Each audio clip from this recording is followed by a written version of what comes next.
Hello, everybody. How are we all on this fine, fine day? This fine Sunday evening, at least in the UK. Yeah, click the button. It's been 2 weeks since we were last here. Woo! Ah, hello. We're back. We are back. Good to see everyone. I hope you've all enjoyed the break from listening to us lot ramble bullshit. Dear me. But straight off the bat, holy shit. Scott Sue, thank you for that 65-month resub. Callie with the 52-month, Ravon with the 14, and then throwing his bits at me. I appreciate it. Thank you kindly. And then, God damn it, Diesel. 67 months. Tier 3. It's mad bastard. Well, thank you. Thank you, everyone. Hello, Sneeze. How are you, darling? Mm-hmm. Yeah. Well, the basement is under the house. A cellar is not. It's like out in the yard, dug down. Oh, okay, and yeah, for most. You know what the residents, thing same under the house is called in the UK? What's that? Cellar. Oh, okay. Well, now I understand your confusion. Yeah. That it's Andy's not just- unmuted. Listen to us. No, like a I thunder know. bed. It's not just the UK. You're just weird, Jump. Hello, everyone. What? Hello. Well, We don't call basements cellars in the U.S., do we? Yes, we do. Now here in Oklahoma, we call them like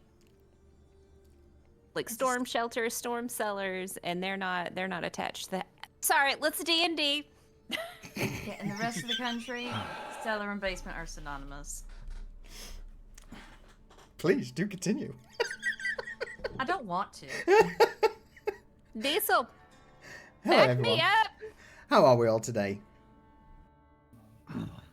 Imagine asking Diesel for help. That's when you know you're desperate. No, he will come to my rescue. Mm-hmm. No, I think he'll just enjoy you suffering. Yeah. Any no, Diesel would be great. He'll So, make a liar out of me. moving on Yes. from basement cellars, S&M dungeons, and so on and so forth. It's been a while since we were last here. It's been too long, you could say. It has. It has indeed. Far too long. But I'm just going to throw it straight to Cypher. Why, Cypher? Because I can. Nice. Take it away, Cypher. What happened 2 weeks ago in Pariahs? 2 weeks ago, we caught up with Teresa first, as she'd spent over 24 hours making a cart. I don't think she realized she spent that long doing that, but she did, and she was like, "Haha! I did a thing. Look at the thing. Now let it bite you." It's not good. I mean, the cat's good, but getting bit first thing, it's bullshit. So now we have a super secret, sneaky. Well, not that sneaky, because Francis is trying to kill it with a cleaver.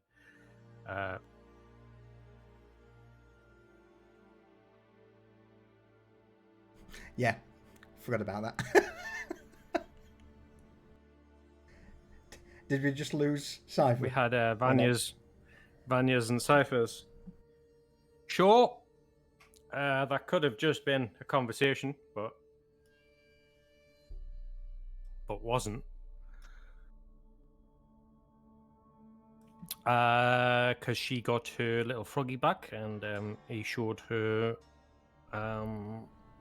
just a conversation between the leader of our branch of the Shadowed Circle, Yep. should I say? Yeah. And others. His name's gone blank for me as well. You're all good. Was it Telba? Telba, that's it. Yeah, Telba. It's off to a good start. It's off to a good start. I haven't had time to warm up, you know? It's bullshit. So that lasted 40 fucking minutes. But it was entertaining. It was. And then we followed Dorian to work. And then Dorian was like, oh, okay. This is a thing as he gets there. And there's 2 lines of fighters in a fucking stare off. Were they dressed in gold?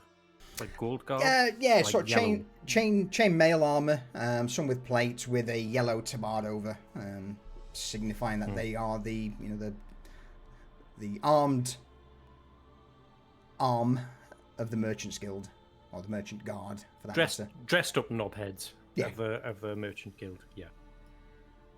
And on the other side, you had completely the opposite, with the Morbus Doctora there in their long black gowns, weird flat caps, yeah. Yeah, wide brimmed hats. Yeah, what type of hat is that? That's a good Anyway, question. doesn't matter. I'll Google it. Yeah, Google that, because now I need to know. And they're white pointy basques. Seemingly, they had turned up with the representative of House Sandoval, who wasn't of the right mind, probably drugged or bewitched, one of the two, if not both. But they were having a wonderful disagreement, and Dorian didn't give a flying fuck, as he was just like, I'm just going to do my work over there in my room. Don't mind me. And they didn't. And then Dorian tried to kill the old man. I frightened him to death, because you never know, Sometimes you just got to try. Yeah. Right. So yeah, he listened in on their exchange, while the rest set off into Malmstown to set up their meeting, where they dug some shallow graves for Cypher and Reza, and then once they met up with Dorian, they headed off into the open, scorched fields of Malmstown and waited for their not friend at all, representative of the Merchants Guild to come meet them. And lo and behold, it was the same chick that was in the meeting, governor's- in the governor's, the district administration office. That's the one. Yeah, so only she had some magic guns going on. I do believe there being an anti-people shield. Mm-hmm.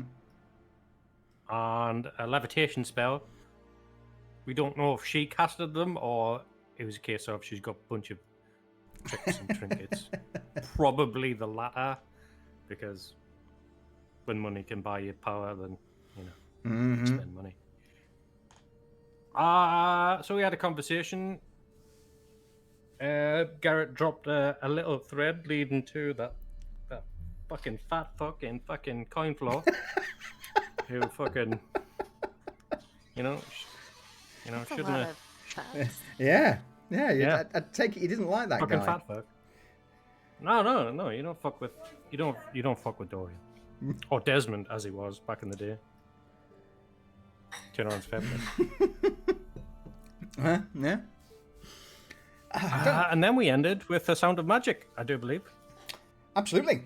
I mean, don't you love it when the players absolutely hate your NPCs? It's great.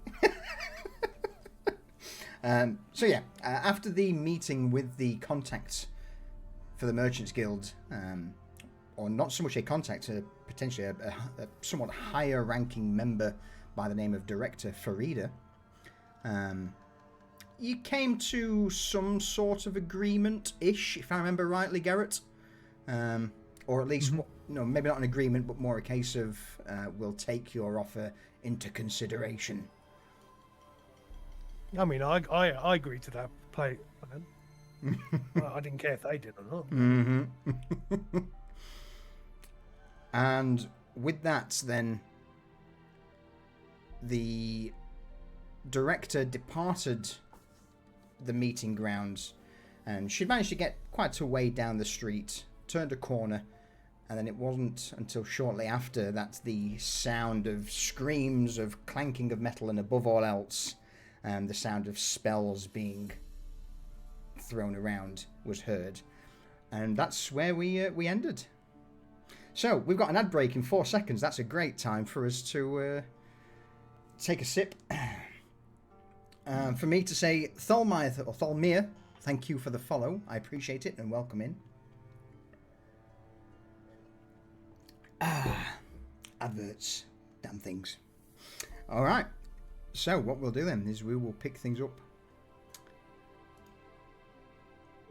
where we left off.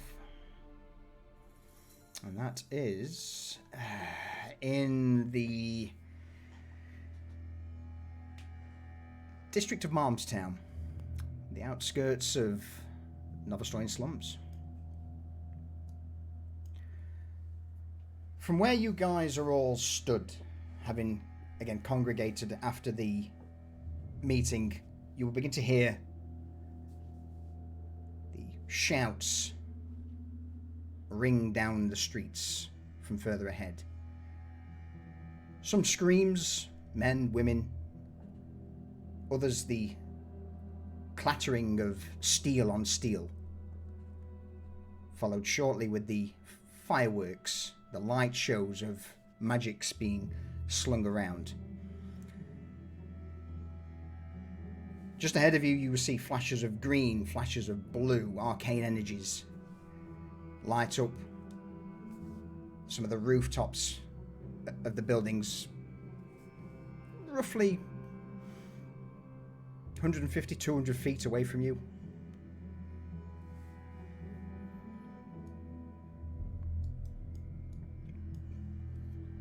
What do you all do? Have we popped up like fucking daisies yet? Yeah, at this point, yeah. You all popped up. Unless you wish to say something as you pop up. Nah, the moment's passed. Yes, I believe last session you'd all popped up and then you were back basically on the streets as she departed. Or at least you were starting to get together. So are we like, what, within all of it, like, are we all within range of one another whenever we start hearing whatnot in the chaos? Absolutely. Okay. So, Vanya is, because if she's within range, she's gonna touch Garrett just in case, because I believe mage armor requires me to touch him. You're welcome. And cast mage armor. All right. If I can find it.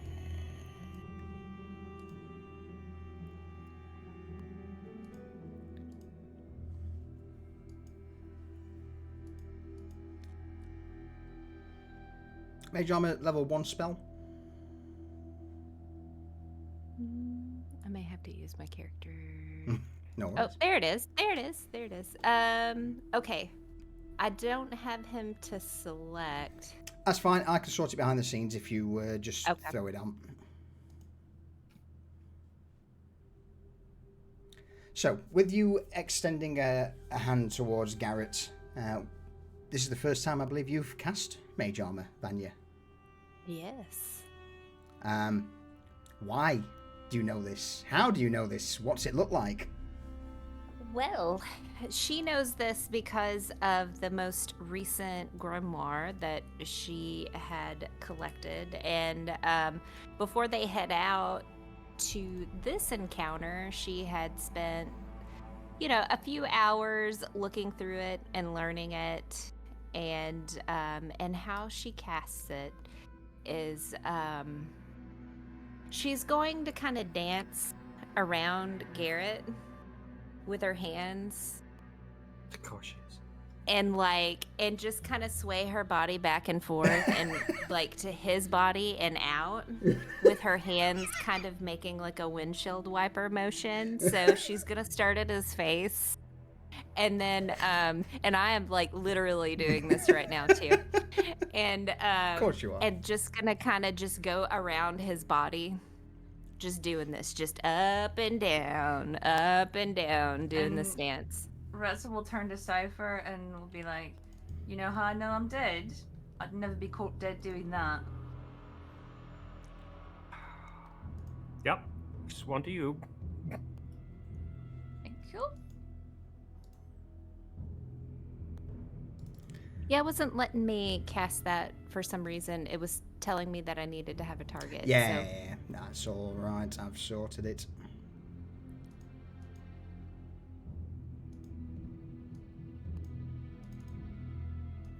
All right, so the rest of you, whilst Vanya's dancing around Garrett, what's happening?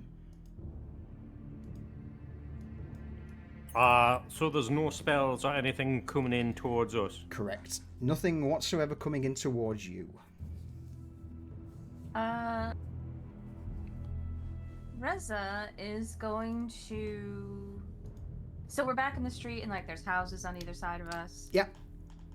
Reza's gonna clamber up onto a roof Okay. and see if she can't like discreetly see like any kind of flashing lights about magic or anything, and maybe see what's going on. Roll an investigation check. So you would all just see Reza just begin to quickly hop, skip, jump up a wall, grab hold of a brick onto one of the roofs of the taller buildings. Whilst Reza's doing that, and I'm waiting for the roll. Anyone else doing anything? Oh, that's a good roll.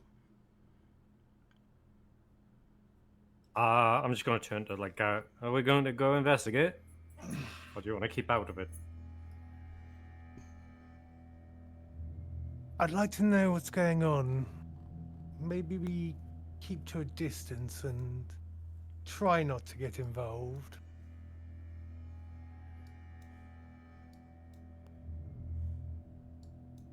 Wait for them to kill each other, finish off who's left. Excellent. Unless they're friends, of course, and then... Well, it goes without saying. Fair enough. Dorian, lead the way. I'm not going to use Dorian as a human shield. That's about right. So Dorian's going to start going down the street in that direction. Stealth is almost a foregone concept for him, but he'll try to be quiet-ish.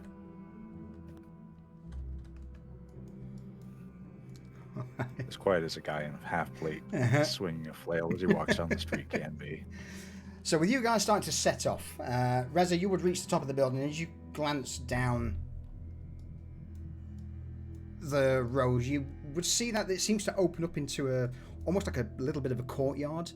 You can't see exactly what's going on, but you certainly can see the occasional flash of magics being thrown around. It does seem to be one-sided, though.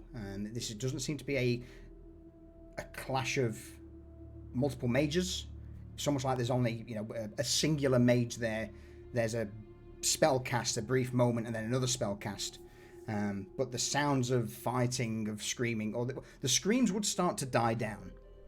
But the shouting of people in combat and the clattering of steel on steel would start to rise in volume, and there is a fight going on, and it's not a small one by any means. Alright, so Reza, assuming the link is still up to Garrett, she says mentally to him, courtyard head.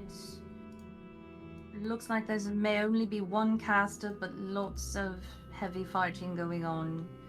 And she's going to keep pace with the party, but on the roofs. Okay, perfect. Would Vanya get a sense of, would any of the individuals in there be a part of her membership or contracts? It's most likely the case that the lone mage may be the yellow-robed woman you saw speaking with Garrett, considering, she was clad in magic. But no, who she's fighting. Would they be mixed in there, or? Roll me a perception check. You can't really see anything at the moment apart from just hearing a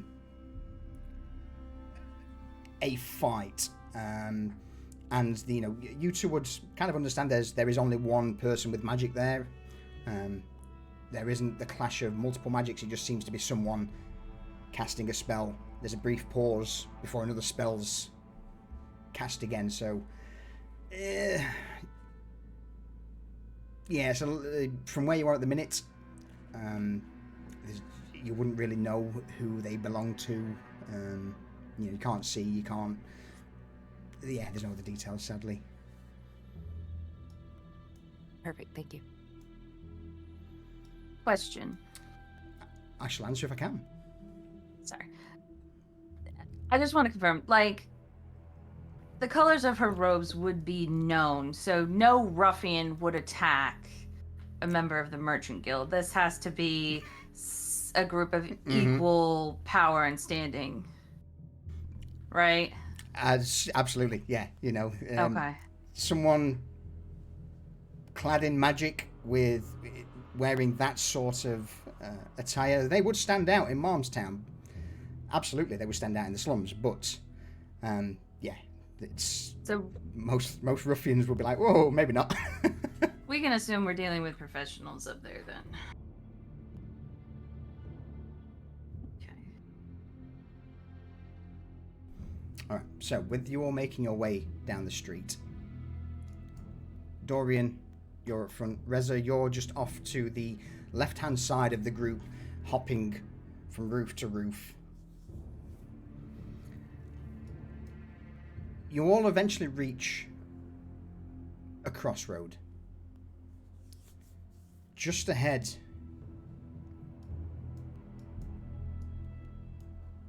do you know what? Let's do this quick. Let's bring us into a scene, shall we? Yay! Reza, as for you, so before, just to set things up, we've currently got Dorian up front. Behind Dorian is Garrett with his mage armor, Vanya and Cypher, and then Reza, from your position on the roofs, you would kind of see over the road from you is a long stretch of houses. Do you want to try and keep with the group straight ahead, or do you want to try and loop more to the left to gain a better view over this courtyard in front? I'll keep more to the left, Okay. but I'll just... Basically, I'm just keeping touch with Garrett where I am and where I'm going and what I'm Sure. seeing as I go. In that case, then, allow me to bring you all in to the Malmstown fight. So Dorian, Garrett, Vanya, Cypher. For some reason, Cypher's... There we go. You're making your way towards this open courtyard. Reza, you're above them. And the sounds of combat now start to ring out much more clearly in this open area. It's at this point where you would hear that the shouts of combat only seem to be coming from one side. Whoever they're attacking or being attacked by are almost completely silent. Reza, you at this point get a much clearer view of the situation. From your elevated position, you see a line of the merchant guard fighting away with the leather-clad, black-robed individuals of the Morbus Doctore. Farida herself clad in mage armor and anti-life shield, with a captain guard next to her, and an archer just quickly knocking arrows into the string and trying to score any hit. Both sides seem to be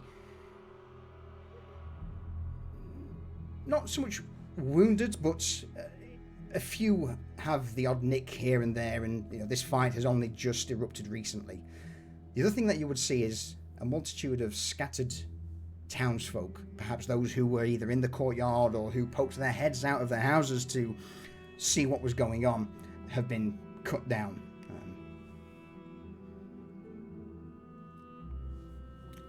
What are you all doing? Reza will say to Garrett mentally, Doctore versus Merchant Guild. Do we let it happen? Or are we picking a side?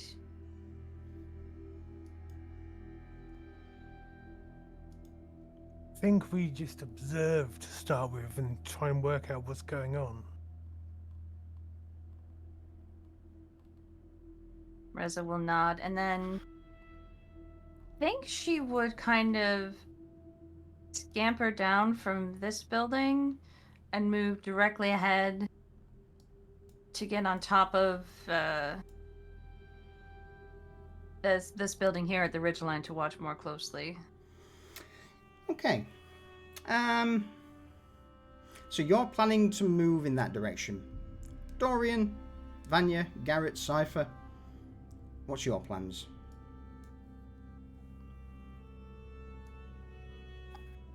Can we sneak over to the shadows here? Is this cover? Is this open? This is all like a open. fence. It's a small wooden fence, normally used for, if they had a nice garden, that's where it would be. Alas, this is Novostoya, therefore it's nothing but mud. Yeah. Big Ben. Yeah. And this is a building here. It is indeed, yeah. Building with what appears to be a few market-style tents, gazebos thrown up for selling whatever wares this small house produces. Yeah, can we get to this location here without being seen? Roll me a stealth check. In fact, do you know Stealth what? to stealth here. Hang on. This is going to be a group stealth check. So... Oh Okay. boy. I get advantage on stealth checks, by the way. let's just go for, then they're not going to be able to see a great deal, so it's going to be a pretty easy DC. Use the average DC 13 stealth check. We all Got the fancy rolling. bar. We will get, a fancy bar. Yes. Dang. Reza, you don't need to roll this because you're high up. Ooh, okay. Oh no. Shit. It's an average of everyone's roll. I just need to check something really quickly. Yeah, okay. That's what I thought. Disadvantage. DC 13, let's go. Rolled like a chump. Still not that bad. Alright, it's not that stealthy. Not that it really matters, because they are deep in a fight. They're not going to. Probably not going to be able to hear you. But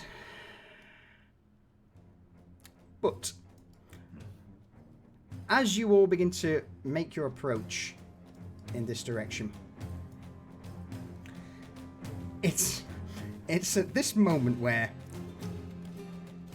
at this intersection, you almost run face first into a group of the Doctore. I'm just trying to find my last one. I think, yeah, Desmond moved on to him.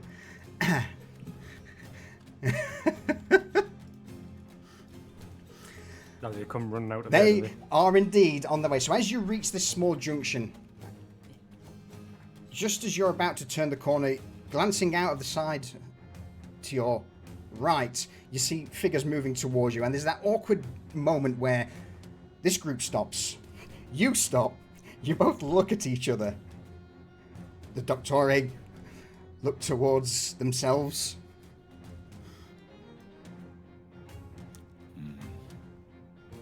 And it's at that moment where a man stood at the back through muffled, his voice rings out through the muffling of his mask. You just hear a, "What are you doing? No witnesses!" Couldn't agree more. And with that, if you would all roll me initiative. I'm gonna say Reza only made it to the edge of the roof Yeah. before this shit happened.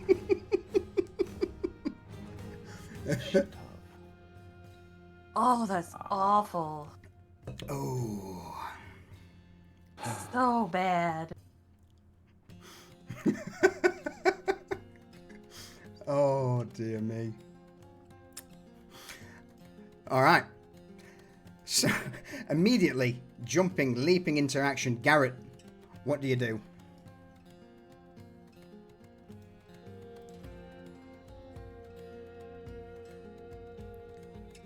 Garrett? Oh, I could just speak to a muted microphone. Consistent. So I look at the one that's called out about us, Mm-hmm. and I send a couple of side daggers his way. Absolutely. But I take an extra second to take steady aim. All right.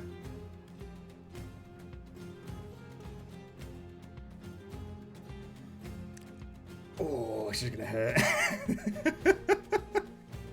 This is gonna hurt. The side dagger flies true, passing through his mage armor.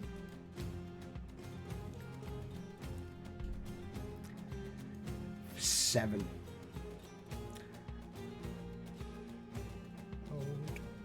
Roll me a quick insight check, Garrett, before you do your next... Oh, yeah, do that. Yep, yep. And then after you've done your sneak attack, roll me an insight check. So, completely caught unaware as he rounds the corner, this blade just immediately passes through his mage armor, punctures into him. That's a fucking great roll.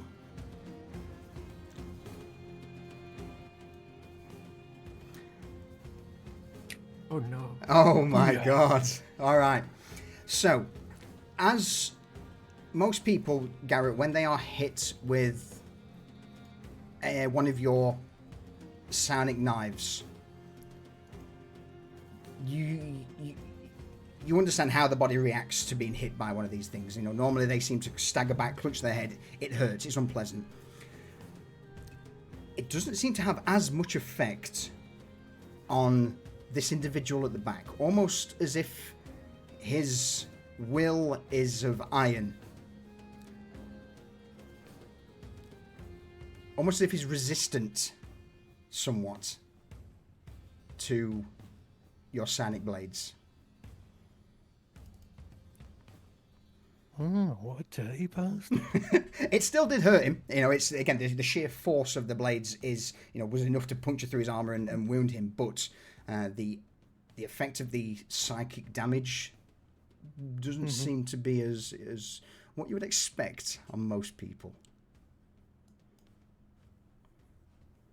Okie doke. So yeah, for a fucking crit, mate, he's basically got is resistant to psychic damage, and since that's also a crit, you would probably surmise that he's also possibly immune to being frightened, coerced, intimidated, swayed.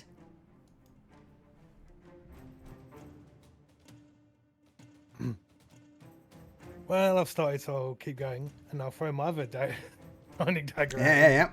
yeah. It's part of the same movement. Really, Absolutely. For me. 27 is more than enough. More than enough. And for another 9. So halved. Boom. And I'm just going to call out to everyone through my link so they can't hear me. The man with mage armor, his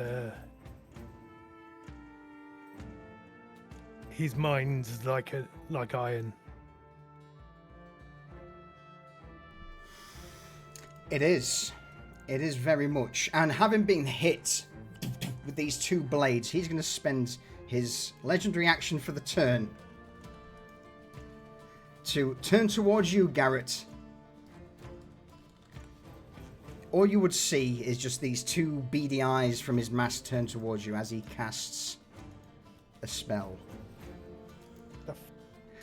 Explosion. Love it. Catnap. Oh. You and me. Oh, shit. So. Oh shit! I'm half out. Oh, darn. Uh-huh. Yeah. And immediately, as he casts the spell, expecting you to fall asleep, nothing happens.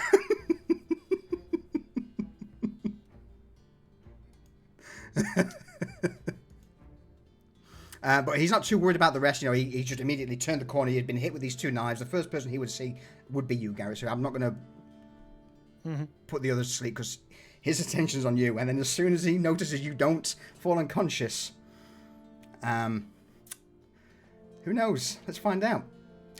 Any movement, Garrett? Oh no, you steady aimed. In that case, the Doctore leap. Yeah, Doctore leap interaction. The first one's going to move in towards Dorian. These guys seem to be a little quicker than you last saw them, but certainly less talkative than before. There's an element of almost automaton style movement to their actions as they just leap in, sword drawn, and with two slashes, Dorian, multi-attack, two longsword attacks, so yeah. So first, 11 and a 20. 20 connects. 20 hits. All right. So with the sword, they manage to find a little bit of a link in your arm. Swings out for 5 points of damage. His friend also, I say friend, the other Doctore member also leaps into action. Same again. Long sword at the ready. But this time, because you're currently in the process of parrying and defending against the other one you've been ganged up on, which gives him attack advantage on the attacks. So first one, second one, 8 and 17. You're looking for a 19. Oof. So both of the blows either clatter off your armor or just miss entirely. Reza, over to you. Well, Reza sees this bitch over here getting hit with daggers and shrugging it off. She doesn't like that at all, so she's gonna move up a little bit closer. 20 feet. And she's going to have Thicket out and fire an arrow at him, and she's going to infuse this arrow with a little bit of magic. Okay. 21's enough. And as the arrow hits him, for 9 damage, 9 damage, yep. That seems to go through straight. it's going to burst and hit him and the 3 around him for 2d6 force damage. All right. Roll it. That's not bad. That's not bad at all. So, 8 damage to all of those guys. Oh. And she's then going to be like, yes, the plan is working. And then fire again. Normal attack with Thicket at the bitch who thinks Mage Armor's going to protect him. Watch me miss. Or not. 27 is also a hit. The second, so the first arrow bursts, erupting, sending shards and shrapnel everywhere. The second arrow followed up closely behind for another 8 points of damage. Excellent. And that Un momento, it's my turn. All right. This is unfortunate. As the second arrow hits him and he staggers back, almost dropping to a knee. This would be a grievous wound. One could say that he's almost blooded by this. Spitting blood into his mask, he will just quickly turn a hand to the nearest ally of his, and you'll just hear muffled words of incantation spoke as this crossbowman immediately drops to the ground. Vanya, over to you. Well, balls. So I think what she's going to do, she's going to move here. She's going to move here. She's going to move here, but not within 5 feet of these guys. And then she is going to shred parchment. Okay. No uses of shred I thought I had a short rest. No. No. Sons of bitches. Okay. So there goes that. She is going to use color spray. No? Okay. Okay. How do I turn it? Mouse wheel. Mouse. Scroll wheel. Okay. Yeah. Oh, did I already? Okay, I meant to get hold on. Take that away. Okay. Delete that. I will refund the spell for you. Please. In fact, no, you can just click the place measure template again on the from the chat window. Oh, okay. Let's see. Mouse wheel. She wants to get most of them. Okay, that'll do. Excellent. So, roll damage. Let's see what happens.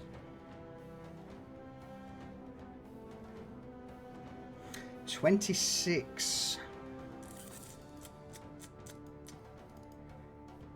is not actually enough to get any of them down. Ooh.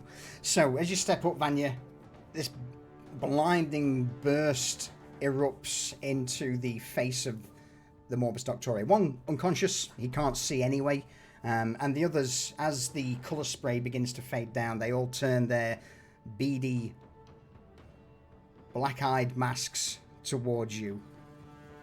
None of them... they all have over 26 HP, so none of them are affected, sadly. Well, You've got their attention. Not good. It's not what I wanted. I panicked because my initial idea was not working. Any further movement? And I have no more movement. Let's see. Do I have any more bardic inspiration? Let's give it to Dorian. No, I'm out of that too. Am I? No resources. I'm fucked. All right, she's dead. Having been... You asked the question at the start of the session, Joe. Having been shot with 2 arrows, attempted to be blinded, the Doctore Master doesn't... if you could see his face behind the plague mask that he wears, he probably wouldn't be best pleased. So, with that, as a bonus action, he's going to Misty Step. For a brief moment, you just see him... Boomf. Bamf out of existence before dropping back a little further away from you all. He's then going to turn his attention to the individual who shot him with the arrows. And immediately you would just see him clap his hands together as this sickly green energy begins to swirl in his hand, and you are blasted. First. 15. Is there any kind of saving throw for this? No, this is just a straight to hit. Oh, no. That doesn't hit. Cool. He's going to hit you with a second one. That's gonna hit. Would a crit? It Would a crit? barely. Would a crit hit? barely hits. Yeah, yes, just barely. Yeah. Alright. So as you are blasted. Holy shit! Plus 30. Well, that can't be It's right. critical. 3d10 plus 3 plus That can't be 30. right. That can't be right at all. Hang No, on. no, that is right. Because Oh, it is? critical. Yeah. It's max damage, isn't it? It is. That's It's max 30. damage. Yeah. No, it's a It's spell. like- No. I'm lying to you. It's a spell. It's a spell. It's a spell. Ignore that. Ignore that. It's a spell. Okay. Yeah. Spells can't crit. 17. Okay, that's better. Well, it doesn't matter because he gets 3 attacks with this thing. Oh my god. 22. It's... For another 18. So, it's still good. It's still good. So basically, from your position, Reza, the first blast goes wide. The second 2, though, just hit you square in the chest. This immediately begins to tear away at whatever armor or clothing you're wearing, melting it through with basically some sort of acidic disintegration.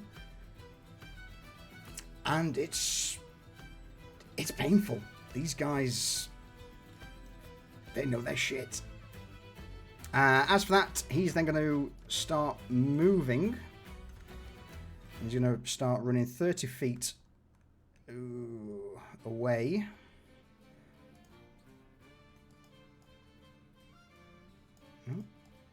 There we go. Start moving 30 feet just to perhaps link up with his allies. With that done, though, the Doctore, you would see a musket leveled in your direction, Vanya. At point blank range.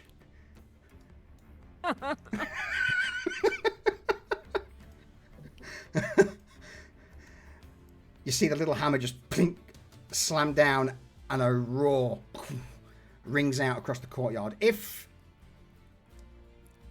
the fighters weren't aware of your presence before, they certainly are now. That was a terrible roll. 14 damage, Vanya, as you are shot point blank by this musket from the Doctore. He shot a musket, can't do anything else, which then brings us to the crossbowman next to him and alongside him. Dorian's currently locked into a fight with 2 of his associates, so he's going to point this crossbow towards you, Cypher. And the crossbow is going to be a staggering shot. So as the bolt flies out, missing you by an inch or so, Cypher, it just whizzes over your head.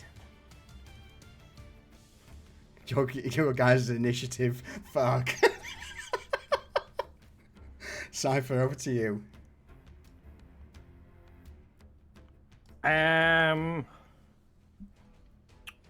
Well, Cypher's unamused by the crossbow, but he's just like, it's just a crossbow. There's somebody trying to run away. So, he's going to hit him.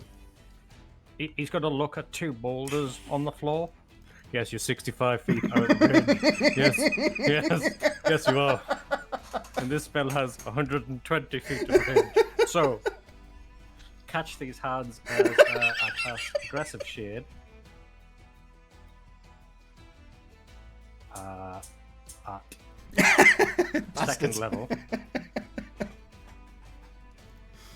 Yeah. So I'm gonna do it twice. I'm gonna Okay. do quicken spell. Okay, so I'll do a dexterity saving throw. He's not great at dexterity. Fails. So he feels that. Uh-huh. Do you want me to roll another one?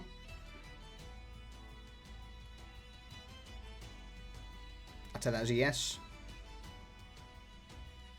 Alright, we'll do that one first. So that's 16 damage. And then his second dexterity saving throw. And this guy here. Also fails. Is another fail. He's not in a good way. So I'll...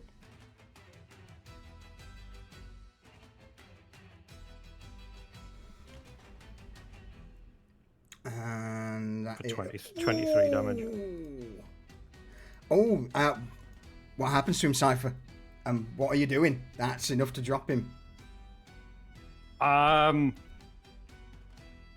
You see these boulders, like... Yeah. You just see, like, a giant monster shade crawl out of the little teeny tiny shadows and pick them up and just yeet them one after another at this fucking mob is knocked out, dude. I'm picturing a shade like just picking the stone up, putting it to its head like it's gonna shot put and spinning and yeah, exactly. Catch. All right. Yeah, dead straight off the bat. The rock just crumples the back of his pork pie hat. Is the name? Crumples it pork in. pie hat. It's a Wonderful. pork pie hat. Crumples the back of the hat, and he just stiffens up for a brief moment before just dropping into the dirt. Dorian. Oh, sorry, Cypher, you got more? Any movement? Yeah. I'd go. Okay. right. In that case, then, Dorian, over to you. Well, right here, I'm trying to figure out how to target the spot. Just hold left click to ping it if you want to. Okay. Yeah. So basically, behind these guys, bonus action, Abyssal Blade. Oh shit. Okay.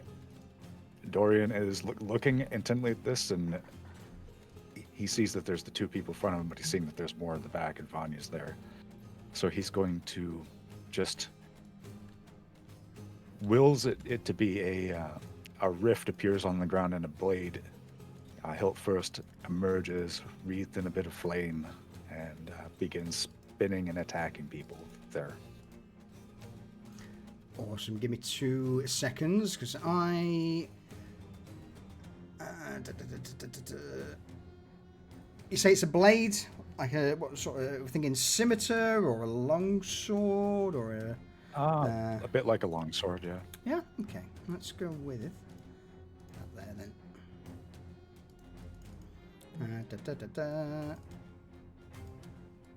Yeah. There we go. That works. And this guy right here is going to be the first victim. Just attack. That one there. Yeah. Oh, It's enough. This is the guy with the musket, yeah?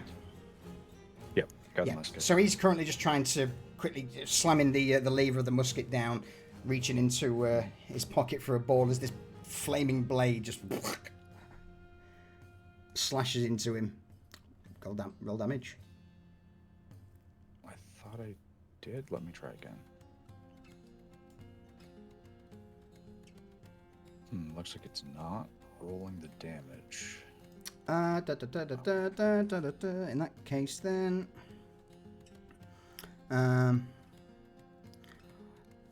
just roll me 1d8, please, Dorian. I'll sort that in a moment.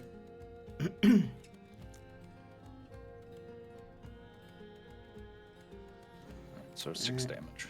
6 damage plus your spell casting modifier. That's with that.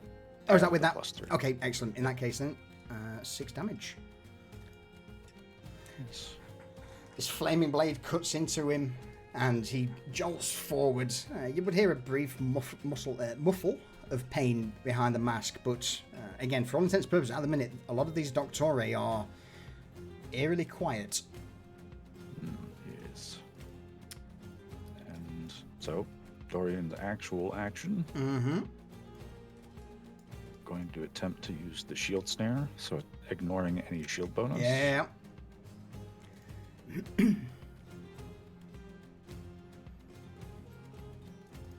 So 18. Definitely enough. Okay, so I'm gonna do normal damage, and Yep. he'll need to. I think that the DC would end up being a 14 against this. I don't know. He manages to grab hold of the shield pretty tightly. It's not enough to wrench it from his grasp, but he is certainly hit by the flail. And then he's going to also try to dole out a blow to this guy. The same thing to Yeah. keep these both tethered to him so they don't try to go after anybody else.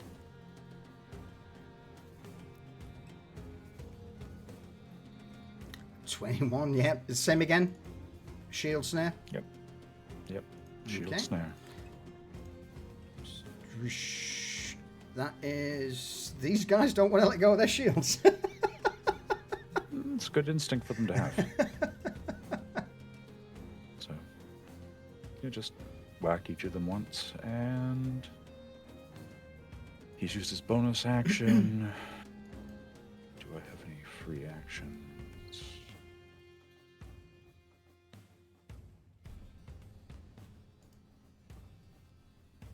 I don't believe I do.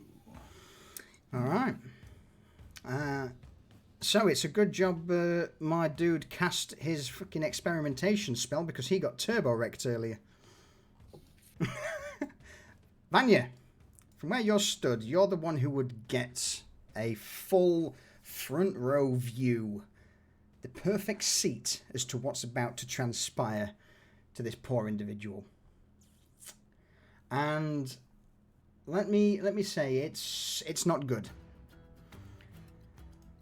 The Doctori who's laid out in front of you, Vanya, just begins to, on the ground, twist, spin, contort. His hand begins to separate down the center, like the two fingers on either side just begin to break away, revealing just blood, flesh, muscle, and bone.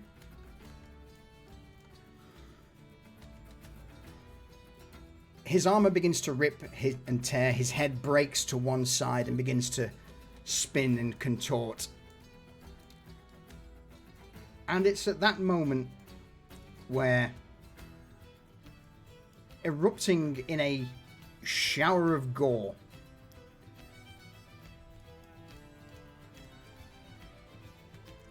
this tentacled, fleshy, blooded mass begins to make its way towards you. What was once the man's mouth has been separated into different pieces and moved around at the end of these tendrils. Whatever eyes, his eyes have shifted around its body. He's got various boils all over it, and you just hear this. The Doctori don't seem to take notice. They don't recoil. They don't step back. It's almost like, well, they've seen this before.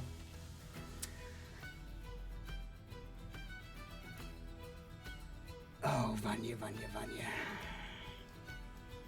Did they move closer to me? Is that what happened? Is that how I got really close to them? Unless you, that's where you... I think you moved yourself. Yeah. You Oh, were. did I on accident? I moved- Okay. yeah. Yeah, I I'll was put like you there. right there. Okay. Ah. Thank you. I was like, why am I right up on? It doesn't matter. They have movement anyways, but I'm just like, what am I doing? Why am I here? What did I do? I really am questioning that right now. Oh, fucking... You're not the only one. Okay, so what's it got? Let's find out. Vanya, roll me a d3. As this thing, the various tendrils begin to grab hold of the wall next to it, hold of the floor, and as it begins to make its way, half sliding, half crawling in your direction. You are going to be hit with one of these tentacled mouths that just shoots out and tries to bite you. The Doctorian next to him is going to get hit with, splashed with some acidic mucus. Vanya, you're fine. You're good. You're good. The Doctore rifleman, on the other hand, not so good. He's splashed with this acidic mucus from this flesh monster. As another tentacle then slaps towards you, Vanya.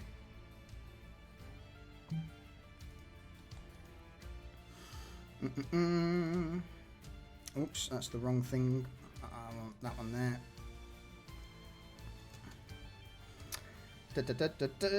Yep, you are slapped, Vanya. And I need you to make... In fact, no, you're just automatically grappled. So not only does this thing coil around you and starts to squeeze, it hoists you up as you are grappled by the creature. And our poor Doctore guy is going to start melting next turn as well. Okay. Did I apply that damage? Yes. 37, 26. Yeah. Cool. End of the turn. What happens from here now? You would hear the sounds of fighting start to get a little more rough as from above you all. Here, let's find out what happens. Twist of fate. Success. In fact, I'm going to let some of you guys roll this. Who we're rooting for?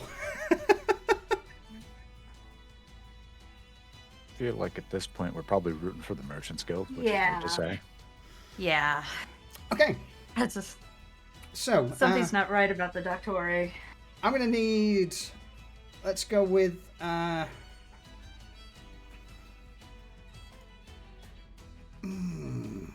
Everyone- rooting for the carrion creatures that's going to eat the dead. Everyone roll me a twist of fate. On a more success, the Merchant Guild start to push back the Doctore. On more fails, Is the button working? it is. It is. I haven't got the button. Have you not got the Neither button? have I. Oh, I forgot to fucking change it. Alright, in that case, roll me... everyone roll me a 1d2. Or shall I throw up the epic roll? Do the epic roll. Do the epic roll. Epic I roll. mean, if it there's is. an opportunity to do the epic roll, you do the Yeah, we epic do the epic roll. roll. So, in Oh, that hear the case... drums again. Ba-dum-dum-dum. Doctore versus Merchants Guild. Ba-bum bum ba-bum.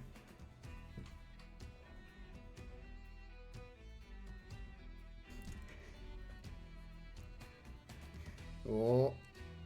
One for the Doctore, one for the Merchant, two for the Merchants, two for the Doctore. Oh no! 3 for the Doctore! Oh. Alright.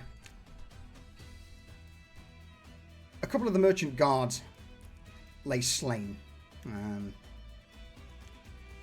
Along with one or so of the Doctore. There's still a few flashes of magic from Farida as she knocks out the Doctore sharpshooter at the back. But after that happens, again you hear the shout and a cry as another guard is dropped. One of the Doctore tries to push in towards Farida, but is eked out by the anti-life shield, so he begins to just make his way towards the archer. And at that, boom. Top of the round, round 2. Shall we go for a quick pee break? Yeah. Excellent. All right. Folks, we will be right back. The Doctori have got some new toys since we last saw them. Alright. So yeah, we shall have a refill.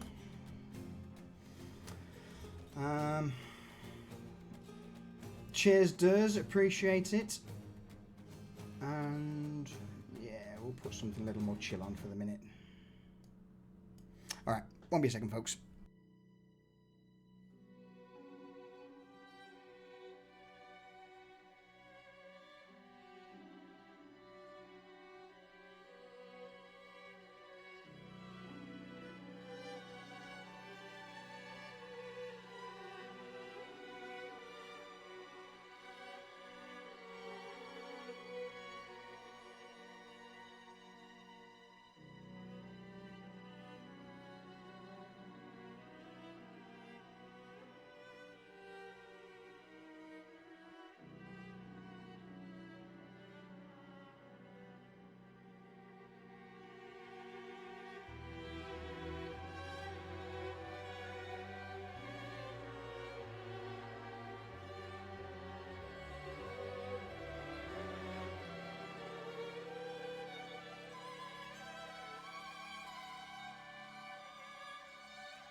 Oh, I'm back. Welcome back. Thank you. Yeah, something a little different, Yeti. Something a little different.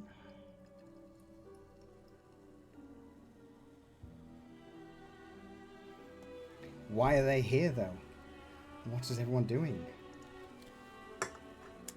Since we're still waiting for people to get back, any thoughts from the players on what the fuck's going on here? They're having a row after the fight in the office. Yeah. And obviously the foil little miss fucking subtle green fucking glowy orb here. Because, you know, she is the only source of light in the city, apparently.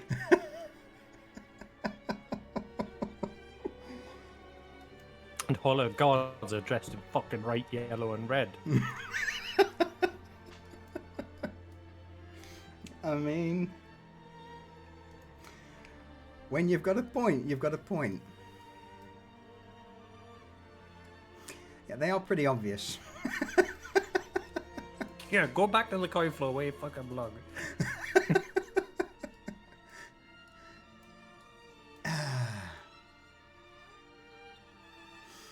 Yeah. Yeah. A couple of bodies scattered around, rezzers. So let's have a look. Let's take a quick stock of the situation. Rezza, badly injured. Cypher, you're good. Garrett, you're good. Dorian, barely injured. Vanya, badly injured. Having a bad time. Ah. Ah. It could be worse. You could be at the bottom of initiative. Oh wait. Yeah, or you could be at the top of initiative and your weapons don't work. I mean, against that guy. Sorry, the rest. I got him. Turns out he's not resistant to bricks. Do you know what? It seems to be a repeating occurrence on this. Thrown objects do really well. Who would have thought? Get myself a slew. All right. That sounds like we're all back. I think so. In that case, then. Perhaps the jump isn't. Oh, I'm back. I'm eating candy to drown my sorrows. I'm back. Cool. So, On brand. round 2. Top of the round, Garrett, you're up.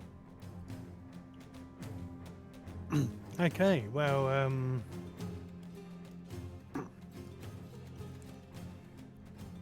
Garrett, he is a bit confuddled because he's not often his knives don't work the way they're supposed to. And I'm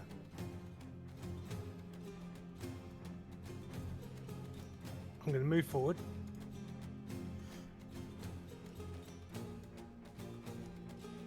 And from my side, I'm going to pull out a vicious longsword Ooh, and a normal dagger. okay. Because at this point, I can't trust my side daggers. But luckily, I've been a cart horse for all of these fucking weapons that have been flying about. So this guy in front of me, he's going to be my test subject. Yeah. With one of the vicious longswords you've dragged out, you draw it at the ready. If you roll a crit on your first fucking attack with this thing, mate. Could you imagine? Nowhere near. The weight of it in my hand just puts me off. It's like, oh shit. Not used to this. No, so I'm just gonna go in with the commonplace dagger that I've got. Don't you have a bone dagger? Same damage. Ah, Chirurgeon's bone. Yeah. Bone Yeah. that's the same as it. Yeah, so I've done fuck all there. Mate. As you come in with the dagger, at this last minute, you just see the beaked face turn to you as a shield that is currently snagged by Dorian. He almost uses Dorian's snag to catch your blade at the last minute as it just clatters away. Anything I can do, and that's a no. So that's me done. Thanks. Okay, Actually, no. go on. I'm just gonna use my bonus action, cunning action, Mm-hmm. and like the bell end I am, I'm just gonna take a step back. All right. Yeah.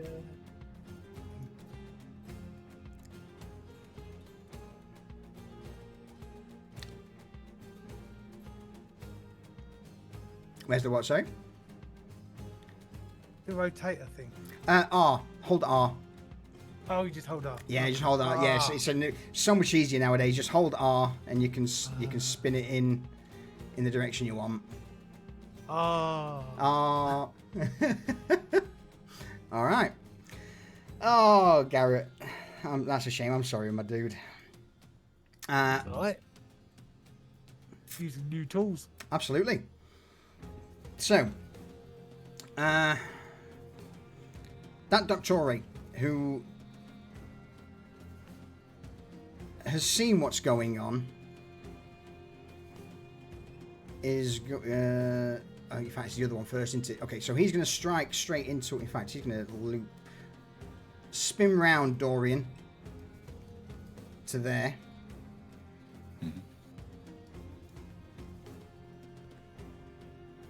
Fucking dead. And with longsword at the ready, first strike's going to be towards Dorian as he's pirouetting around him. So Dorian, you have the sword at your back that swings in. It's at advantage because they've got gang up. So I'll roll a second one. So a 12 and a crit. Yeah, that'll do it.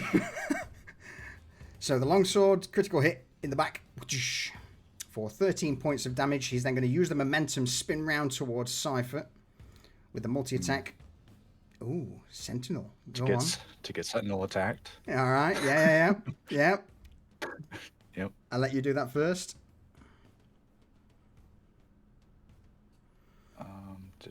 Okay.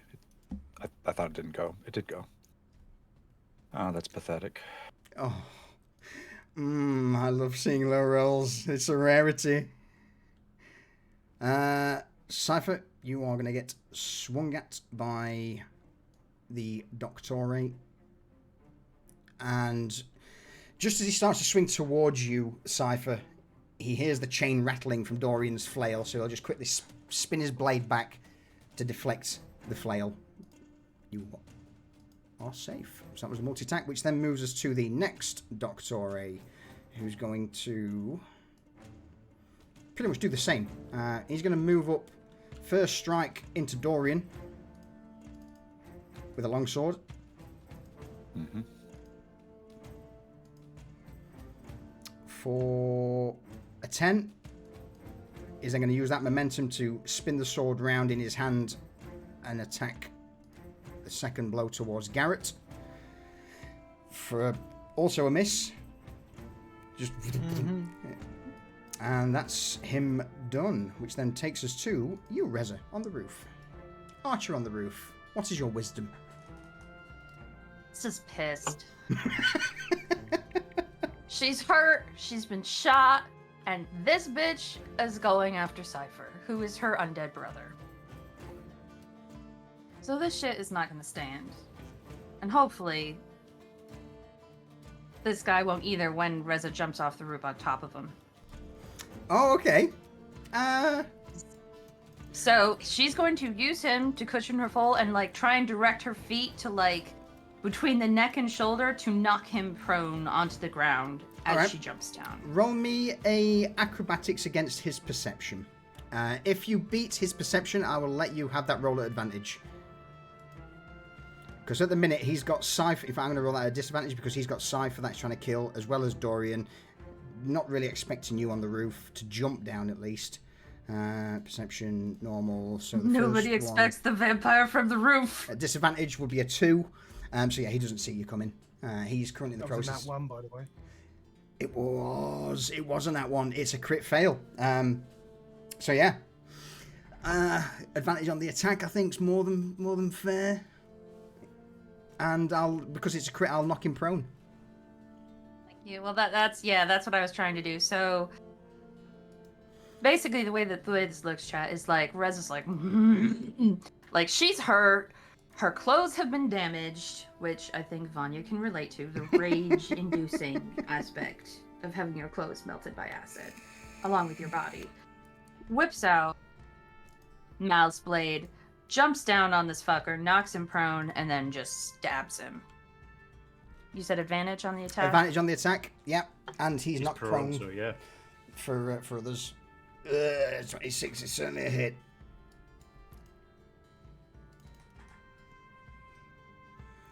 That's a solid roll. Roll as well. That's a good roll.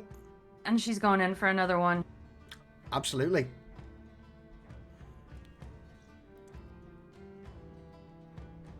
First / second, just stab. 14. He wouldn't have his shield in this, so bang on the money.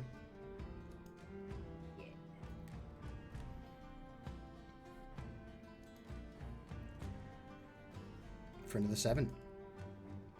Ooh. And then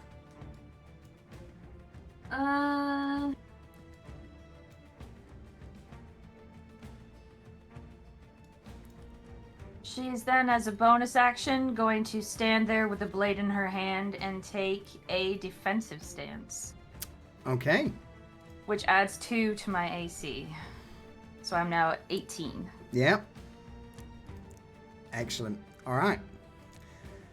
With that done then, Vanya, you are grappled. You are currently in the clutches of a couple of the tendrils from this fleshy mass in front of you. All by myself. You can try and escape if you wish. So she is going to try to escape by pulling out her flaming sword. Oh, okay. And she's going to say, because she's going to try to, hopefully it's got like the fear of flames. Hopefully she can cut herself free. So she's going to say, the phoenix doesn't fear the flames.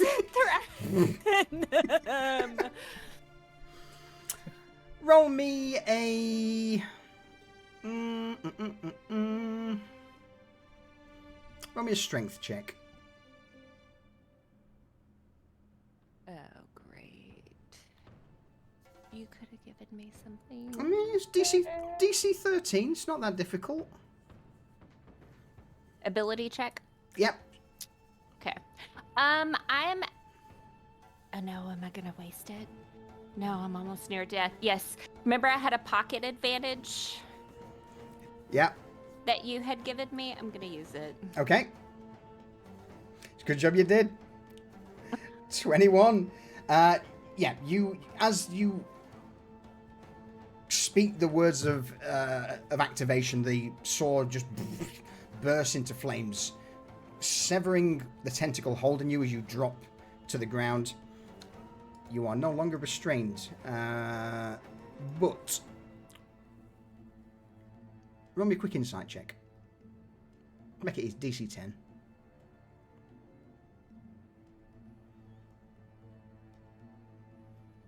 I'm going to give you that for free for that move. So, it doesn't seem to react to the flames. It doesn't seem to be scared. It doesn't pull back. You get the impression this thing is completely mindless.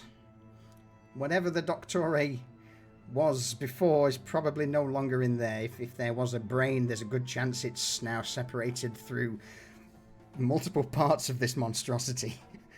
Rhyme, reason, out the window. This is just a fleshy mass of death. So it's not, by me breaking free, because it's mindless, it's not distracted or anything like that. Correct. So I wouldn't be able to get out of the way without an opportunity attack. Okay. Because that was my action to break free, right? Oh, no, I'm going to let you break free for free because I'm generous like that. You can still move. Oh. And you've still got your action and Yes. your bonus action. I'm gonna disengage and get the hell out of there like a scared little girl. Oh, how far can I move? I gotta get the hell out of there. 30 feet. Okay. Okay, she's gonna take the full 30 feet wherever. All right. Oh, hold on. She didn't take it. She's back here. Hey, you got 30 feet. We'll get you to over there if you want. Yeah, that's where she's going. All right. Bleeding it along for the way. Okay. Doctore, rifleman, start of his turn, takes acid damage from the mucus from the fleshy mass. And he would start to burn. Let me throw this up quick. Normal damage on the Doctore as he starts to basically melt. Fucking hell. Ow. Ugh. I'm melting. Pretty much. His armor starts hissing. The pork pie hat starts to just fall and disintegrate. Even his mask now is starting to droop as the acid begins to eat away. All right. So he's really not in a good way. Start the turn though. These guys are immune to being frightened or charmed. It's almost as if their sense of preservation, self-preservation, isn't there anymore. So with shaking hands, he's going to bring the now loaded musket up towards Dorian and put a round into Dorian.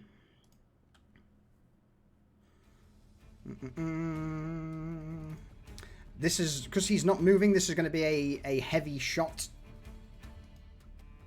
So if it hits, which it doesn't, due to the fact his hands are shaking, perhaps even the flesh on his arms now starting to just drip off onto the ground. The shot just goes wide. And as at this point he starts trying to reload the musket,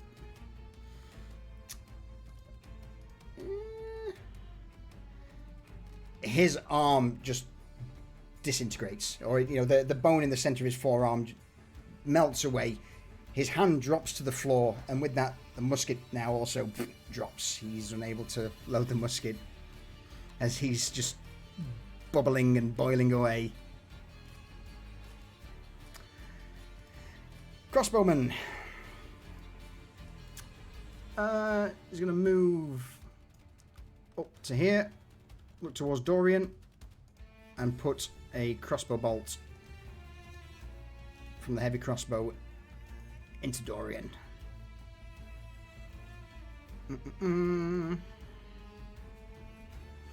It's going to be a staggering shot. Not that it matters. The bolt probably just ricochets off your armor, Dorian. That it does. Okay, Cypher.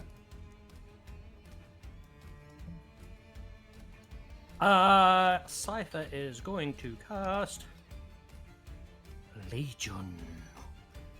Oh.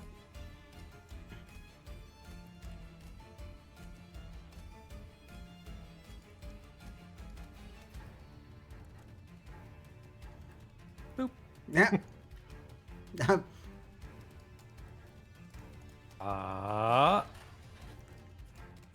Yeah. All right. It is difficult to read. You call forth a legion of shadows in a 10-foot cube. They are conjured from the ethereal realm, blah, blah, blah. If a creature starts its turn inside the cube within 5 feet of it, or enters the cube for the first time on its turn, the conjure shades make an attack using your melee spell modifier. If it hits, they take 3d8 necrotic damage. It's also difficult terrain. So it slows it down. Mm-hmm. So just quickly remind us briefly, I know you've used Legion a lot, but what exactly is Legion?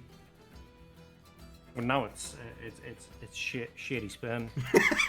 Because it's got a new animation. We'll find Spooky something better. We'll find something better eventually.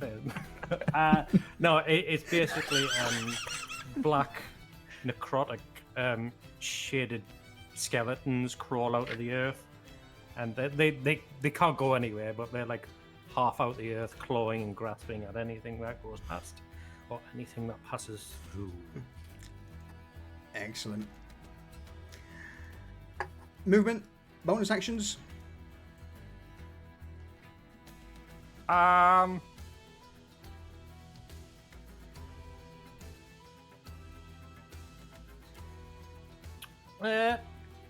a bonus action, can I inspect this Morbus Doctor that's on the ground about to die? Is he bleeding like a human person? Roll me a medicine check. A medicine check.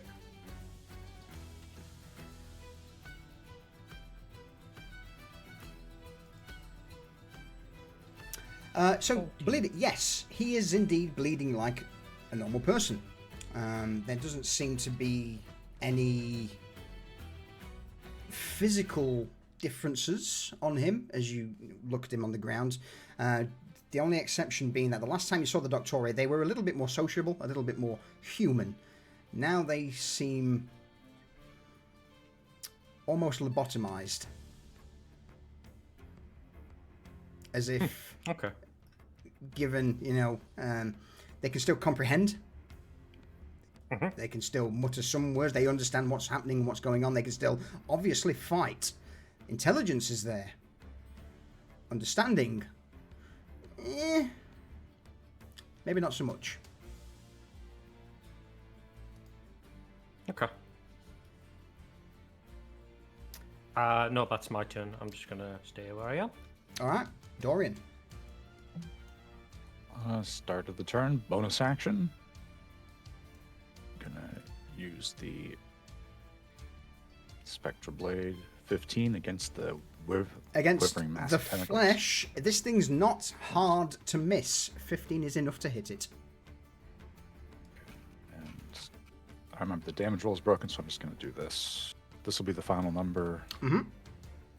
1d8 plus 3. Close. Wide. /first. /r space 1d8.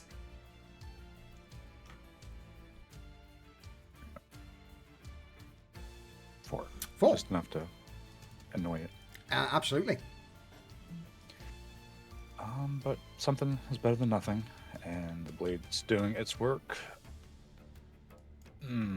Dorian, seeing that this one is on the ground and Rez has just pounced on him, Yeah. He's really hoping that it won't be very long. He won't be very long for this world, so he's going to focus on this guy. Okay. And he's going to just do a anti-shield attack. Solid. And the damage.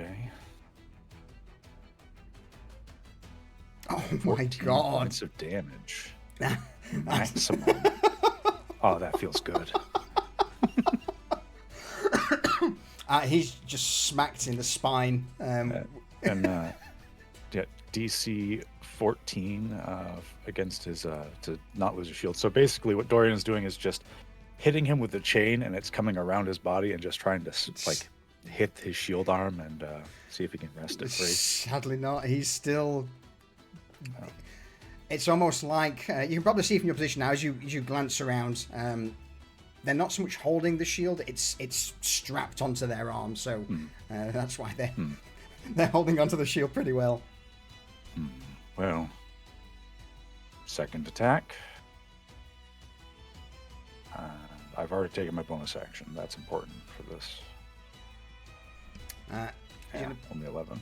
Yeah, he's going to quickly spin round, sword at the ready, and just almost cut the chain out of midair. Not so much cut through the chain, but just hit it so it causes the head of the flail to veer off. Pivots at an inopportune time.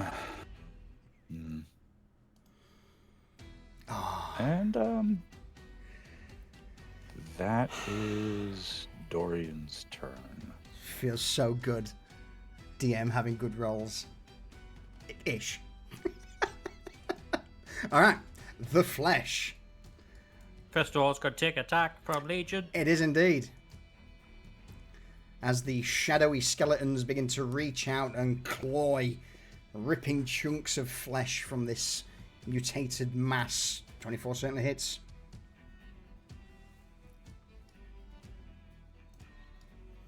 $16, that's 16. a solid roll. That's a good roll. Whoops, I double clicked it twice, bear with me. Well, if you want to click it again. Yeah, I need a new mouse. My my button's starting to double click. All right. So, with that, it's just going to start moving. As it's moving, though, the first thing it's going to do is one of the tentacles is going to reach out towards the half-digested Doctore. It's just going to try and eat it, or what's left of him. As the maw on one of these the fleshy tendrils tries to reach out and grab hold of the Doctore, it ends up biting a piece of flesh that's already liquefied and dripping away. And then it's just going to start moving towards the first things it sees. So, second attack's going to be towards the other Doctore in front of him. That's going to be a tentacle attack. It hits him. Automatically grappled. And does 11 points of damage to him. And then the next attack's going to be towards you, Garrett. Roll me a D3. Let's leave it to choice, shall we? God, blimey. Sleepiest, thank you for the raid. Welcome in. We're just in the middle of combat. I will try and get to you all in just a moment. We're fighting a horrible fleshy mass. So yeah, Garrett, if you could just roll me a 1d3, a 1, you are going to... So one of these fleshy tentacles with a maw on the end just begins to lash out towards you, Garrett, as it will try and bite you. 21. I don't think Mage Armor gives me a 4 AC, does it? Sadly not, no. Then no. No. This fleshy maw now just clamps on your upper shoulder, Garrett. You lucky man, that's a pretty low roll. 14 points of damage. That's not nice. I'm going to uncanny dodge that. Hashtag rogue things. Rogue stuff. As soon as I find the button for uncanny dodge, yeah. Uncanny Just keep dodge. it legal. Yeah. So you're going to half that damage, takes it down to 7 points of damage. By half damage. There we go. Excellent. Which brings us, that's its movement, its attacks. The flesh can't really do much else at the moment, so that brings us to the end of turn 2. Before we find out what's happening with the fight above us all, let's just welcome in everyone from Sleepiest's raid. Thank you again, it is appreciated. Welcoming everyone. Thank you for all the hearts in chat. Just a bit about us. We are playing, obviously, D&D 5th edition, and it's a somewhat dark fantasy Gothic campaign that we run. In a nutshell, vampire, Reza, Garrett, half-elf, Vanya is a hag, want to be. Dorian, a step on the fiendish side, and then last but not least, we've got Cypher, who is our resident lich. We've been running this campaign for about a year now. This is episode 8. Season 1 lasted for 61 episodes. So yeah, we've been at it a while. Yes. Welcome to Pariahs, where the light can always grow a little bit less dim. Absolutely. So what was that, Reza? It's been like closer to 3 years. In total, from like Black Mark and all the other stuff, yeah. Yeah, that's right. I forgot that other campaign. Yeah, we're all monsters here. We are indeed. But what I am going to ask everyone to do. Yourself, I'm a little ray of sunshine. In the Arctic. Wow. Shall we see how the Doctor and the Merchants Guild are faring? Jeez. If we must. Alright, people, roll 2s. Alright. Let me Bring it up.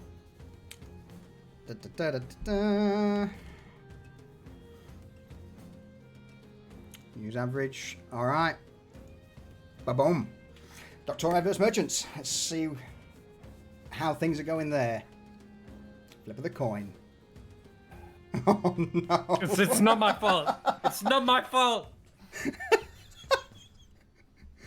Oh no. Damn it.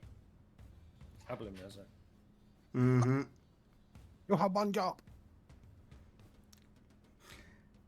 I did it wrong. You did. You got to click the button in the... Yeah, I hit the button. Hey, same result.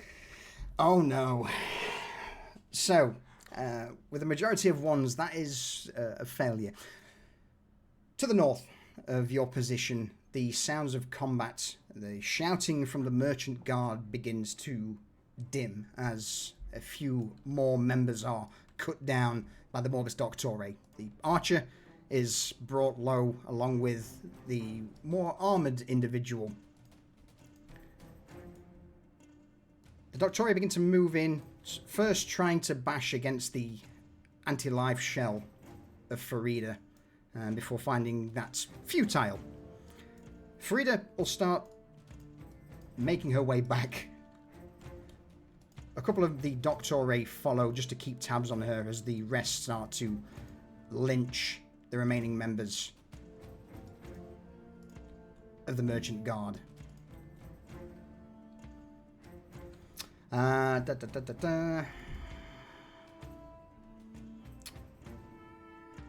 She's not reached the point yet of me calling that. So, yeah, at this, it seems dire straits for the Merchant Guard as the Doctore just begin to hound them. Farida, ooh.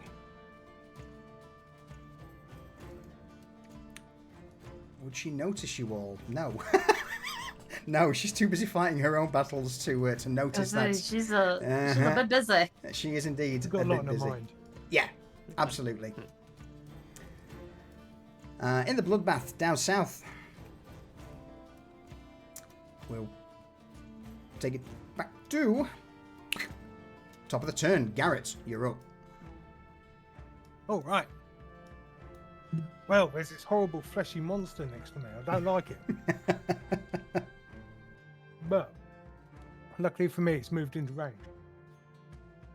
So I can steady aim. You can. Let me target it.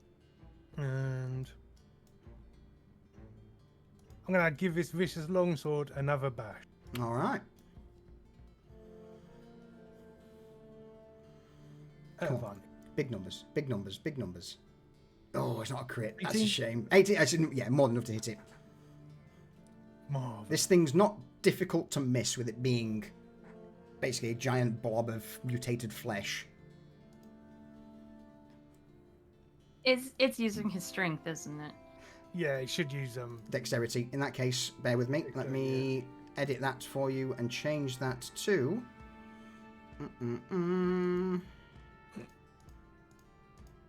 Proficient. It's all changed since... This is the newer version of... The perils of custom setup. Yeah. All right. What's your...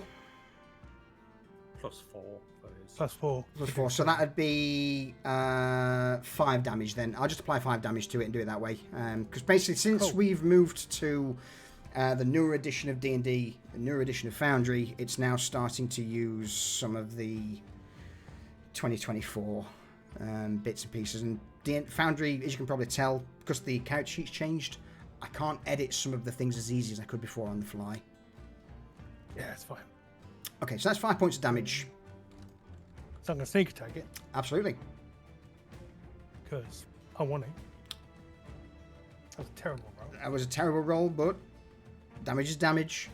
Damage is damage. Yep. And that's not what I wanted. It's alright. Delete that. That's all good. Don't you worry about it, good sir. I was trying to open my bag. Yeah, ironically rolled your initiative. It's pretty funny. No, you should be above, in front of the 2 Doctore. Oh, you're right. Yeah. Yeah, I'm after the climb. Wherever it is. There you go. Sorted. 27 is a hit with a dagger. You stick the dagger into the thing for another 6 points of damage. So at the moment, Garrett, you're just swinging swords, cutting a couple of the tendrils off, bits of flesh. Yeah. You then go in with a dagger. Doesn't seem as effective, but even so, you're cutting it apart. Whittling it down. You are indeed whittling it down, but you would also get the impression that this thing, whatever intelligence it had before as a member of the Doctore, is no longer there. Mm-hmm. I believe that's you done. That is me done, sorry. It's all good. It's all good. Doctore on the ground. Not in a good spot. He's going to stand up, push himself to his feet, and as he does that, he's first going to strike out with the shield towards... No, he's not.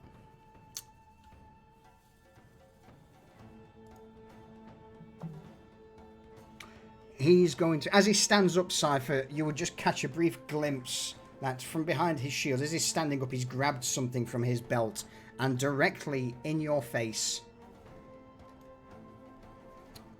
he's going to throw a small vial of acid.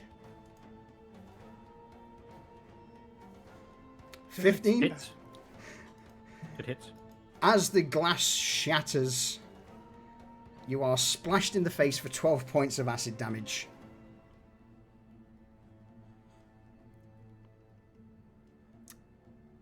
And then with the multi-attack, is then going to spin round towards Reza and stab her with the longsword.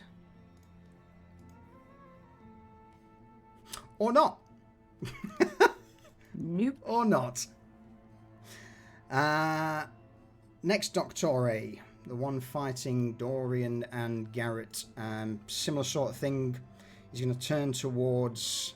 having seen his associates just acid spray Cypher in the face. He too is going to quickly reach down to his belt, unclasp one of the acid vials, and toss it at you, Dorian. Mm.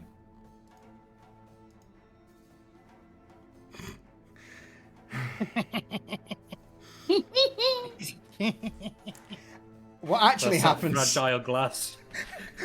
What actually happens as he yanks the vial from his belt, brings it up high, his grip's just a little bit too hard, and the glass shatters in his hand, raining acid down on himself. It's been feast and famine for you tonight, hasn't it? Oh shit! No, I've just damaged Dorian. Bear with me. Apply healing to Dorian. No, I've done fucked up there. 67 back to Dorian. Take 8 off of him. Takes that. There we go. Okay, back to blooded, and then the damage for another 9. 9 done. Whew, sorry about that. I had the wrong thing selected. Okay, so yeah, as he's about to throw this acid vial at you, Dorian, it just immediately cracks in his hand, covers himself in acid. There's a brief muffled grunt of pain as he then turns to you, Garrett, and in his other hand, with the shield hand, he's going to throw out another vial towards you. But this time, this one a little bit more red in colour. Not sure I like that one. As Is that an attack? it is indeed an attack. Okay, well, I would very much appreciate if I could insert a sentinel attack before he gets to resolve that. Yeah. Which I'm just going to do. And this will be my reaction for the round. 23 hits. Oof. Oh, so close, but so far. Oh, I tried. So close, but so far. I'm going to say with that though, the hand covered in acid, you just lop his arm off at the elbow, Dorian. And in this last ditch attempt, this other vial spins out towards you, Garrett, hits you, and you are covered in this sticky, oily liquid that, for a split second, nothing happens, and then all of a sudden, Can I ask? you can. What? Because I don't remember, because I never use it. What does Mage Armor give me? Mage Armor gives you... you do have the... In fact, let me throw the spell up, then we can read it. Yeah, because I can't for the life of me remember. I'm lazy. Where's Farida? She's got it. Spellbook. Mage Armor.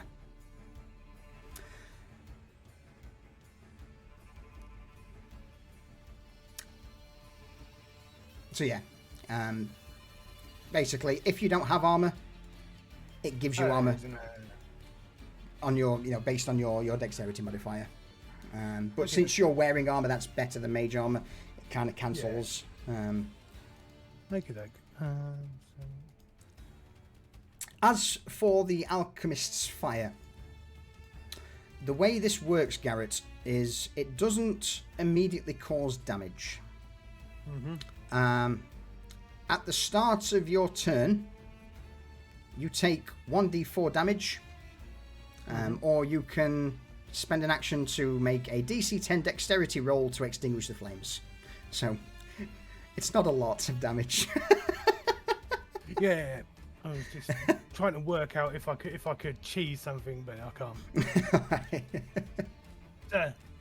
So be it. I see if it's splashed on the shield instead of...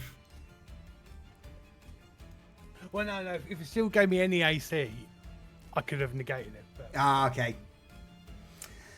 So yeah, for the moment you're just you're not blazing, but there is fire. That's this small patch of liquid starting to erupt on you. Reza, over to you. Yeah, well, she's gonna keep trying to go to town on this fucker between her and Cypher. Cause she angry. Undead sandwich.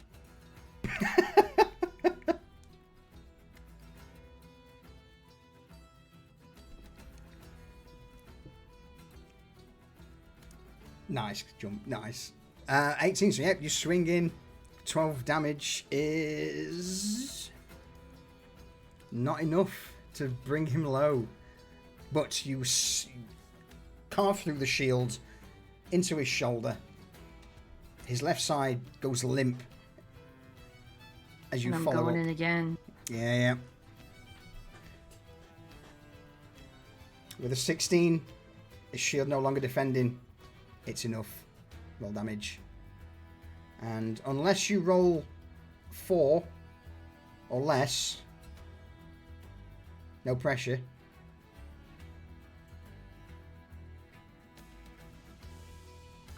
Okay. Seeing that the shield is lowered, as she lunges in with the sword, can I say that she does a quick move and goes in for his neck instead? With her teeth? Is your bite attack the same modifier? Let me see.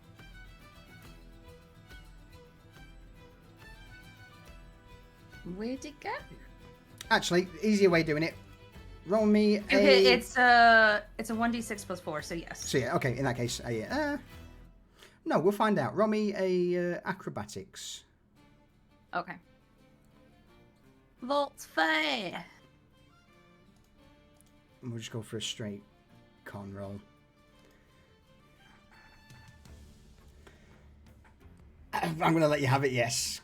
I'm going to let you have it. So at the last minute, she just takes the sword to keep the shield even further away from her and just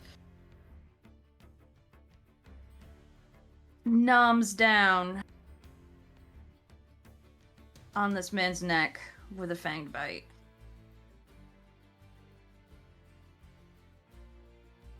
Seven damage. It's enough.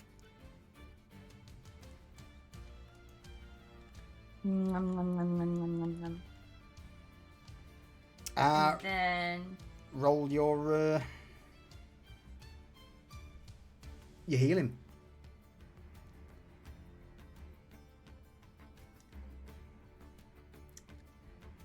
You probably need to throw it up again. Oh, you got it. Okay. yeah. So Okay. 8 points of healing for Reza from her little snackcident. Roll me a Constitution saving throw. I knew it! Let me apply my healing first, just in case. Remember, I'm dead. Yeah. I'm fully aware of what you are. It doesn't taste good. This is blood that...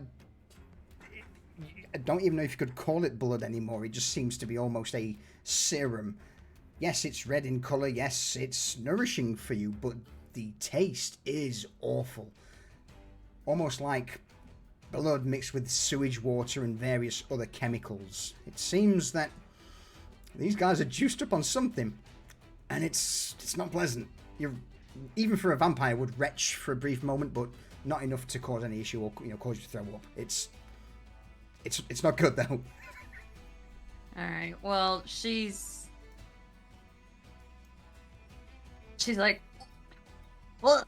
And she just gives Cypher a look and says, they don't taste good. And then she's going to scan the field for a moment and see this fucker over here, who's not had anything done to him. And, go say hello. Boom. Hello, darling. Excellent. And that's my turn. Okay. Vanya. Well, Vanya's been scarred, and she's gonna say, she's just gonna scream out. Well, not scream out, but say it she's just gonna mutter under her breath, broken doesn't mean useless. And she's gonna cast magic missiles onto the tendril Yep. individual at level 3. Okay. In which I hope this is what you want. You're making me waste my spell slots. Not a waste if it keeps you alive. I mean, I'm far enough away. You guys, but she cares about you. So magic missile level 3 is 5 attacks. Also sounds really cool. Now. It does. In fact, let's. And the last one. That's a bit I'd like loud. the Star Wars pew pew sound. Yeah, pew pew. Y'all. All right. So, holy crap. Let's have a look then. So we got what? 4, 6, 9, 11, 14 points of damage as you begin to absolutely bombard this fleshy mass with the magic missile. Boom.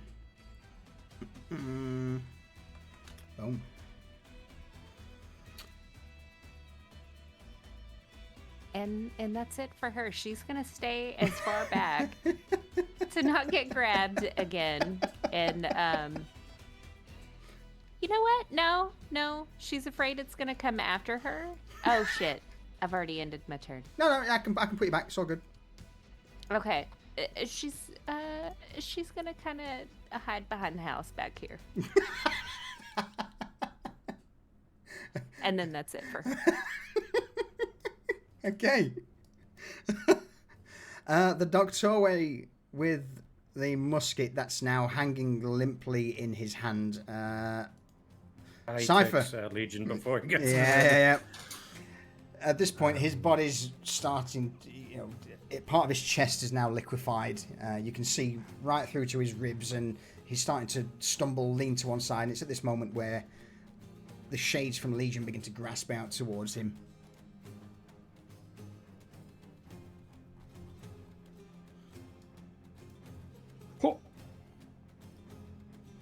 And grasp 25. they do. For 20 damage. Oh, Shit. he's yeah.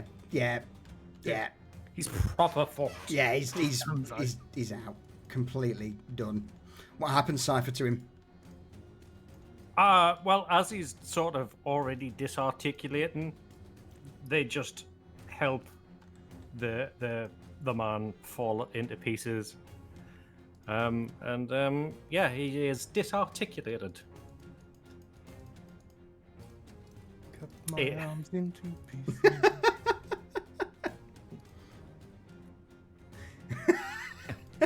He's fine.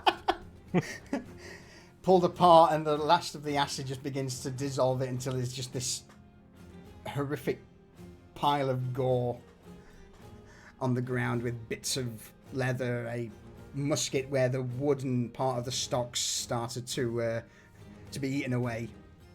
This acid from the fleshy thing is caustic as hell. So yeah, that was him. So we then move to the next Doctore, who Reza misted behind. So close, I'm breathing down the back of his neck. And he can smell the bad breath from the blood she just drank. I mean, can he though? Have you seen their masks? Fine. No, he can't. You're lucky. She's probably not breathing right now. It's fine. He doesn't know you're there. Which is probably better because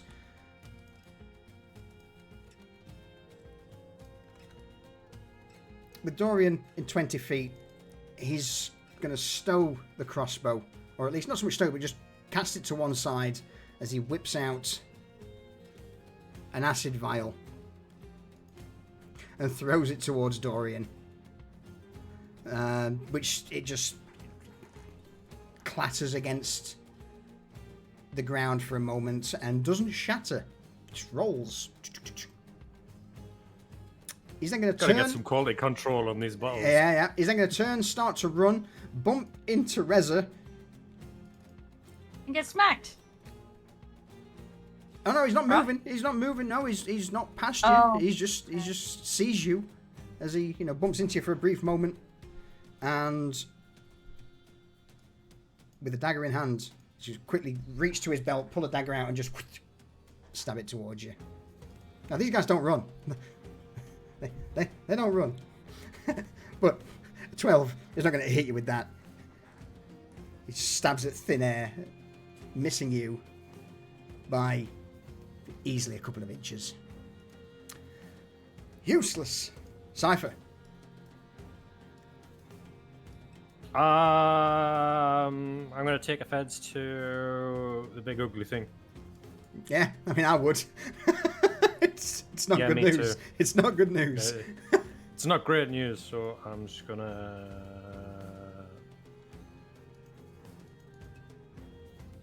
What's the range?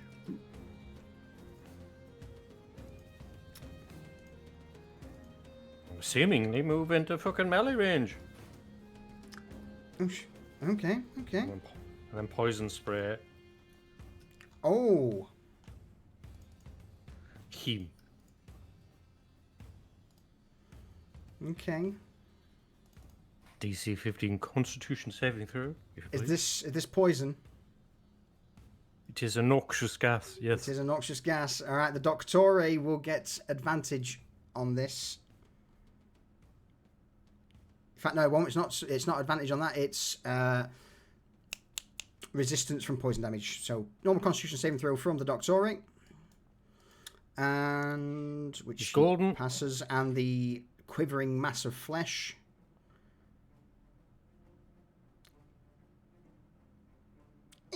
Also golden.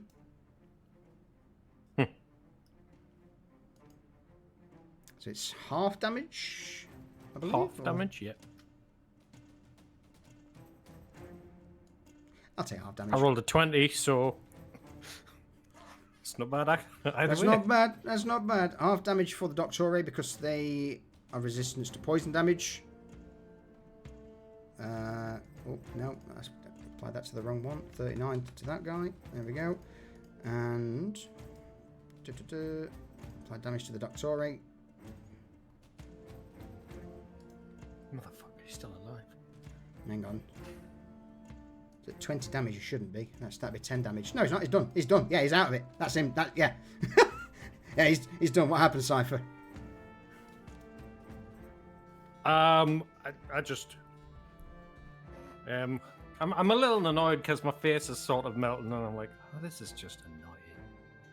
The Cypher doesn't feel anything. Like, he doesn't feel pain. It's more of an annoyance. It's like, okay, pain, like, damage is just a thing that stops him doing shit. So he's like, oh, okay. So he just waddles forward with these big fucking sacks on his throat just grow, and he just fucking engulfs him. And he's aiming for the big fucking thing. Yeah, but the Doctor is in the way, and he's like, "Fuck off." Nuisance. Nice. Fuck to it. Hock. I give him the hock to her. Hock to her. Oh, God. All right. With that done, anything else, Cypher? Yes, I shall move. All right. Yeah. God, fucking so many dead. It's crazy.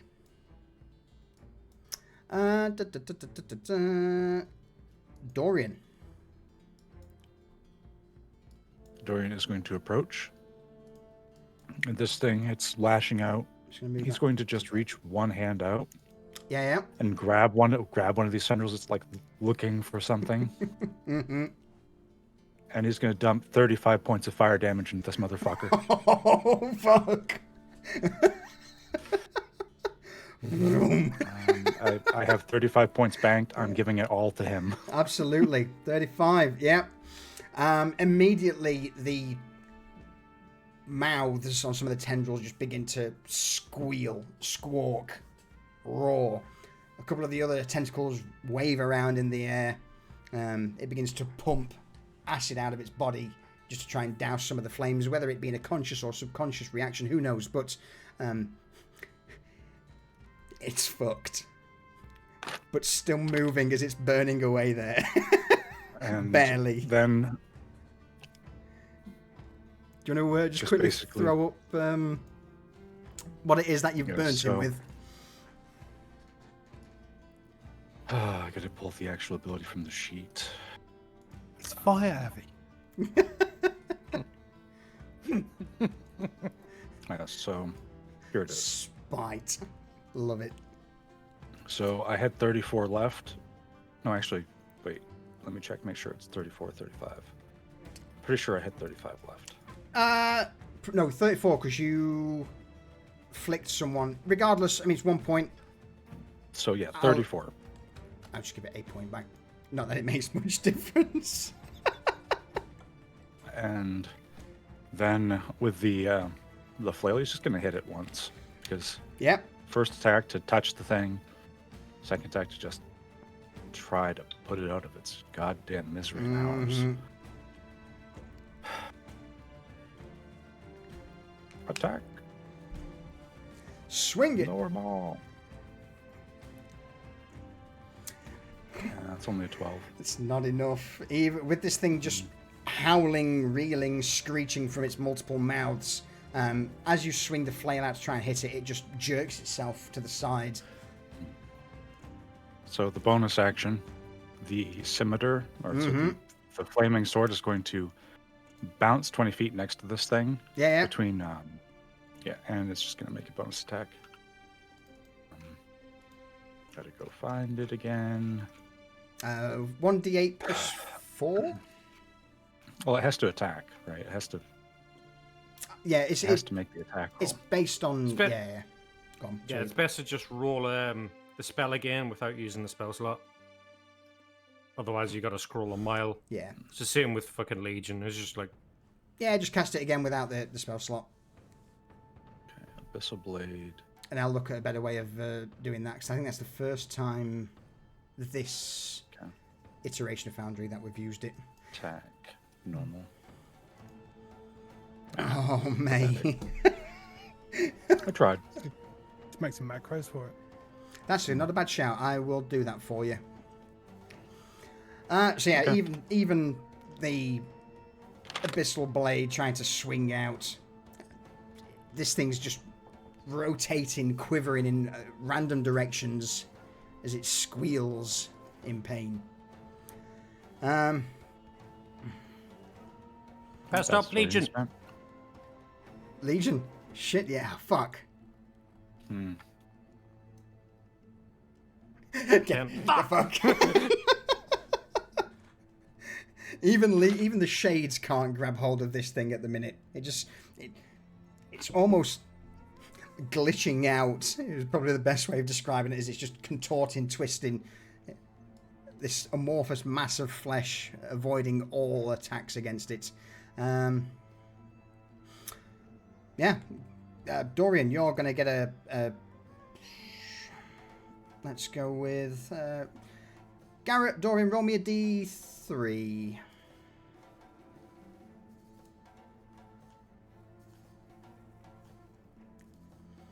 All right, Dorian, you are going to get a tentacle attack. Hmm. The attack towards Dorian misses. Garrett, you're going to get... Oh, you've got the worst one. As this thing's dying... Don't gone? let me interrupt you. Don't let me interrupt you. But let me interrupt you. What? Oh, it deselected the target. Okay. Sentinel attack. Yeah. Die, you son of a bitch. Die. Oh, no! Ah, No! Oh! horrible roll. Crit fail. Hmm. Oh. I tried. In that case, its attack's going to shift to you. Okay. I'm good with that. Yeah. You as you swing out towards it, you hook it with the flail, and just end up rather than hitting the thing, you just end up pulling this tendril that's spewing acid in your direction.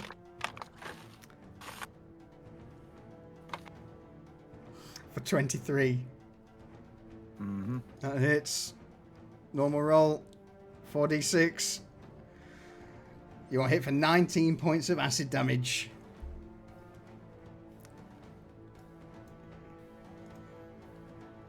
Yeah, that's a lot. And at that, it's then with the other tendrils flying around.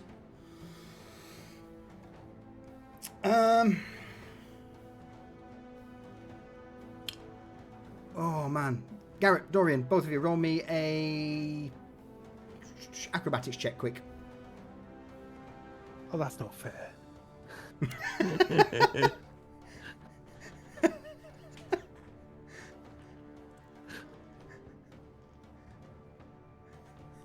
Oh my god. You got a nat 20. He did get a nat 20. Excellent. I'm just looking for straight numbers, and a 21 is a lower number than a 23 for this, because I'm just trying to target priority. So yeah, Dorian, unless Garrett wants to interject, you are going to take this next attack. Yeah, I'm going to dive in front of it. Okay. In that case, Garrett, you are hit with just the raking mass of this, as it's all of its tendrils are now flailing around. Bits of bone that are in the tendrils sticking out just rake over you. And do you deflect it? No, it's going to hit. It's going to hit you. For a terrible 8 points of damage. Which I'm going to uncanny dodge and take 4.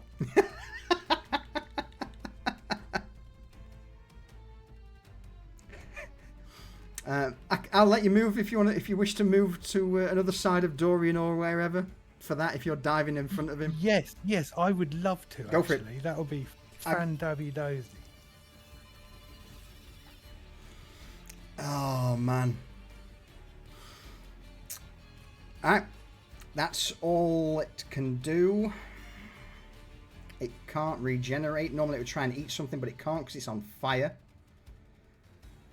So it can't regen. So the question is, what's happening up above us? Let's find out. Let's find out. Bum, bum, bum. Bum, bum, bum, bum.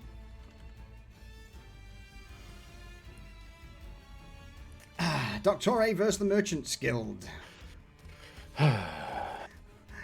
Last round. Oh.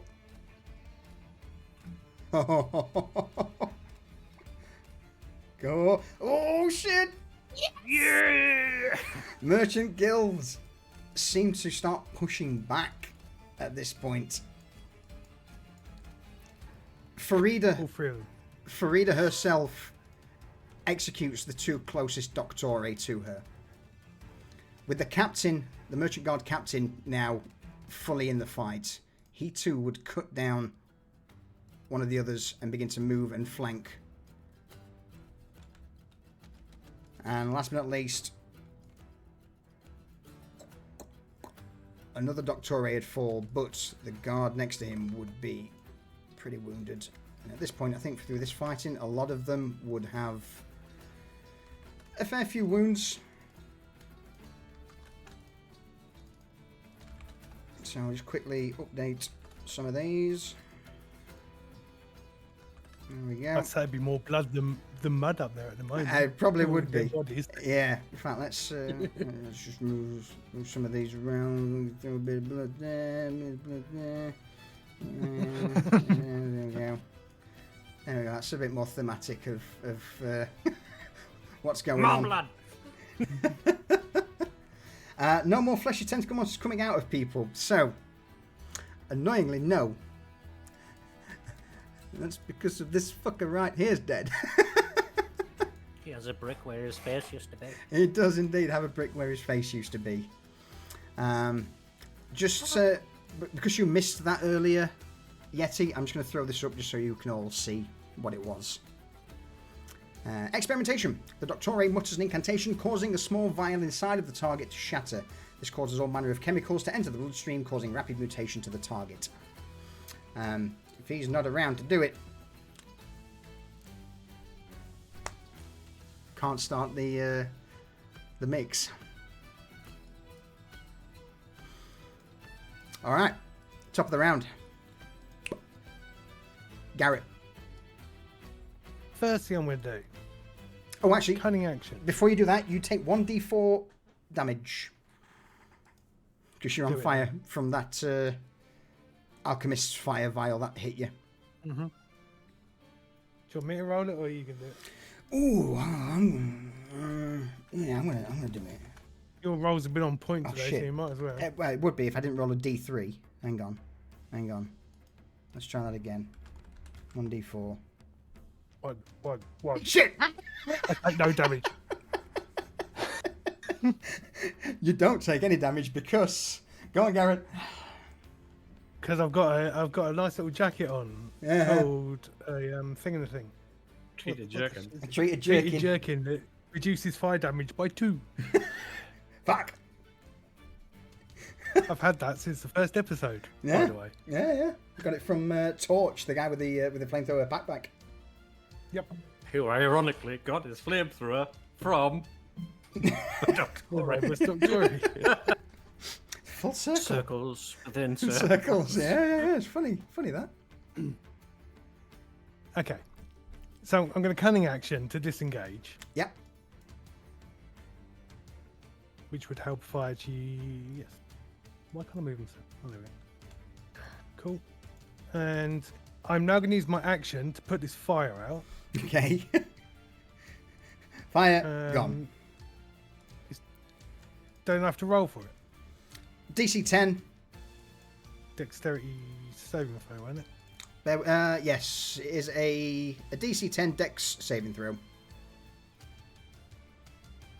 I don't think you can actually fail this, even with a shit roll, unless it's crit. Yeah, you're golden. Just. Okay. And I'm also going to take one more step to here. And I'm going to pick up that vial of acid that's on the floor. And I'm going to stash that in my pouch. Okay. And that's my turn. All right. Yeah. Turn us to be a loot goblin. Thank you. All right. I will add that to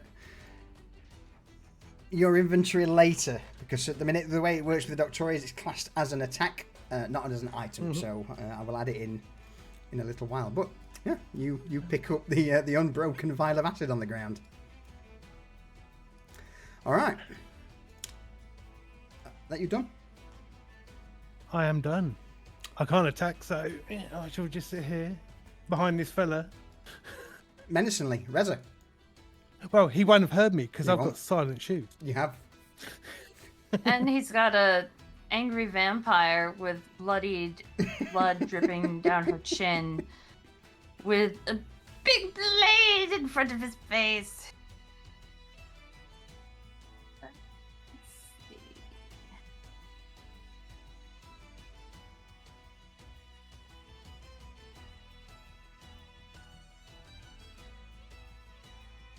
Okay.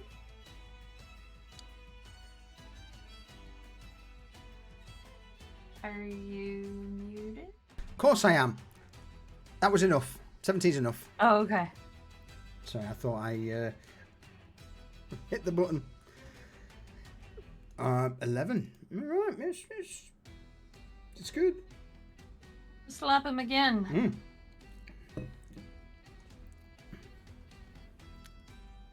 No. No. He is going to take this moment.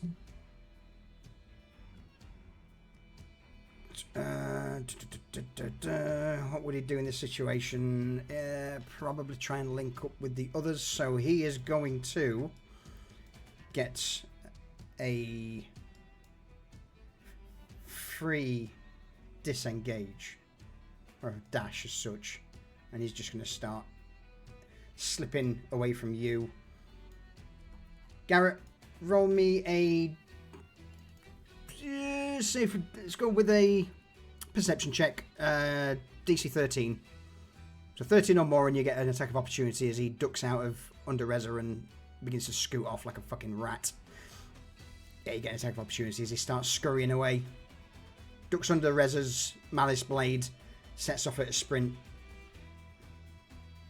Shame I'm better at shooting people. Hang on.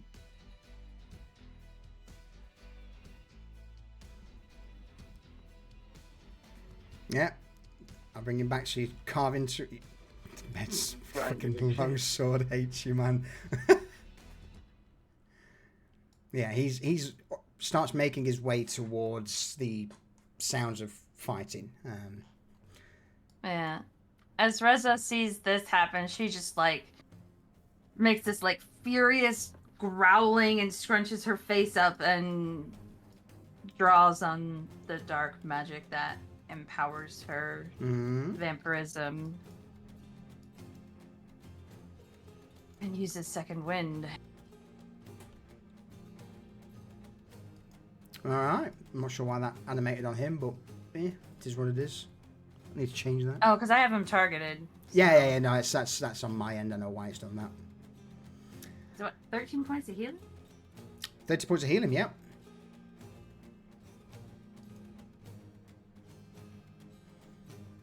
Look at that. And then I still have movement too, do. don't I? Yeah. Well. Why are you running?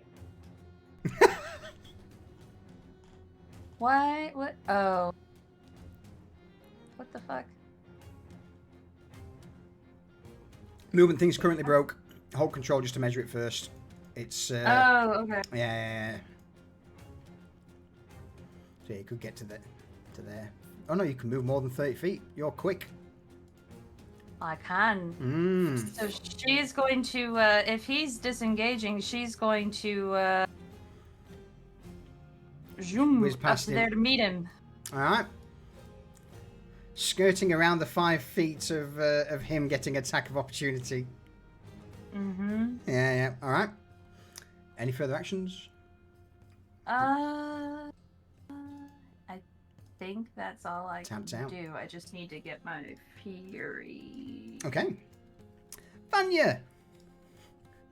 What are you doing over there? Vanya, she's gonna come out of her hidey hole. And she is going to move If you want, 30 feet. Yeah. Is she over? No, you're fine. I was going to say I could measure it for you if you wanted, but don't worry about it. You're good. She's gonna stand on top of this dead guy. And she can see, although she wasn't, she was over there hiding, but she can see what appears that this guy is probably heading towards the fighting. Absolutely. And is going to cast Arcane Kaleidoscope. All right. Okay.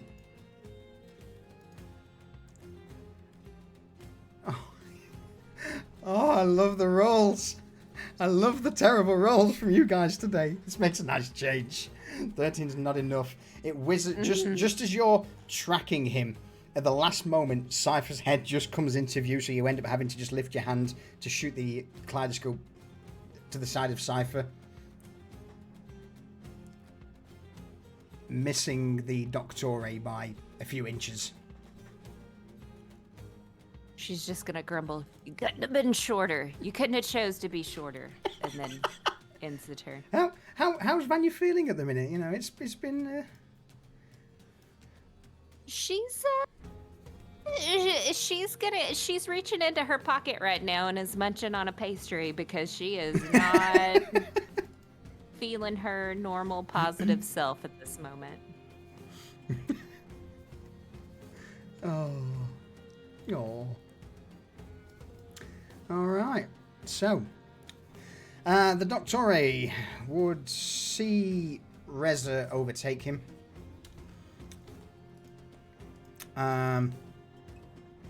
He's been reloading the crossbow as he runs, and for a brief moment he skids to a stop on the gravel, on the dirt below, points the crossbow at you, Reza, and lets a bolt loose.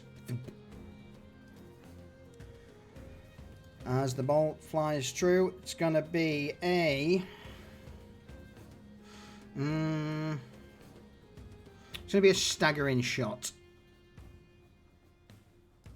to stop you in your tracks, but 13's not going to hit. No, it goes wide. Yeah. It impacts into the wood behind you and cannot multi-attack with a crossbow, so he is going to just book it. 30 feet will get him to there. So he's just going to sprint ahead past, tramping over the corpse of one of the villagers, reloading his crossbow as he does, and seeing Farida, he's going to start bringing the crossbow up towards her. All right. Cypher. Yeah, I don't think Dorian needs any help against that. Famous last words. Yes.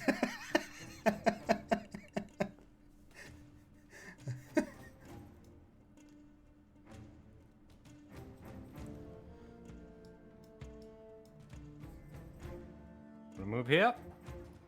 Yeah. Duck under the crane used for hoisting water out of the well. And yeah, I'm gonna shadow bolt him in the back. Okay.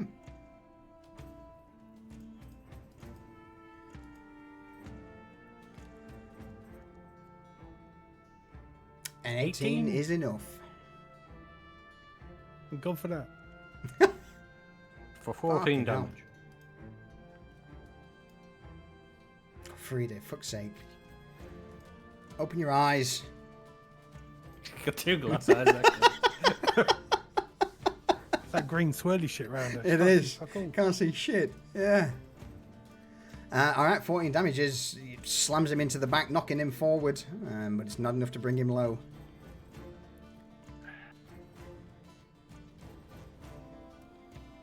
And that is all. Alright.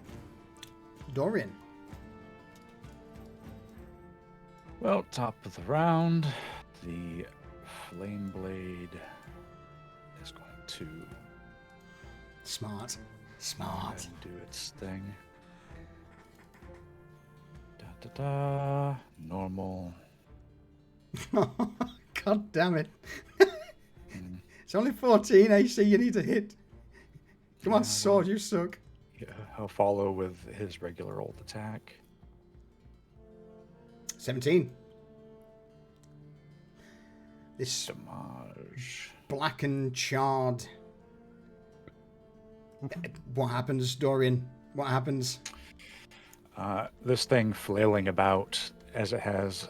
Finally, the flail just reaches out over and out and down and onto the main quivering body of the thing, and it just crumples in on itself. Unstable. It just folds in, and it's like it just shatters in. Like there's nothing actually to hold it up. It was just going on pure impulse and kinetic energy, and now being stopped, it just lays still.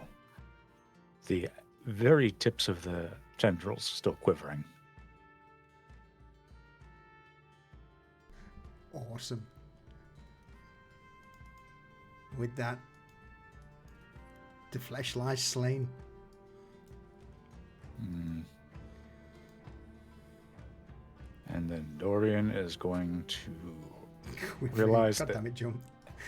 everyone has moved around the this way. He's going to start 1, 2, 3, 4, 5, 6 right there, I think. Yeah, it's fine. Yeah, so he's gonna just end up there. He's walking that way, and he's just got his flail in his hand, and he's just twirling as he goes.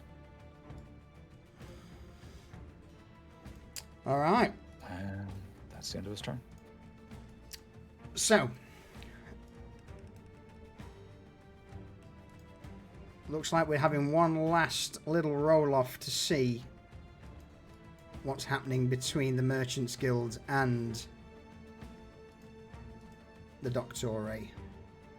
Bum, bum, bum, bum, bum. Bum.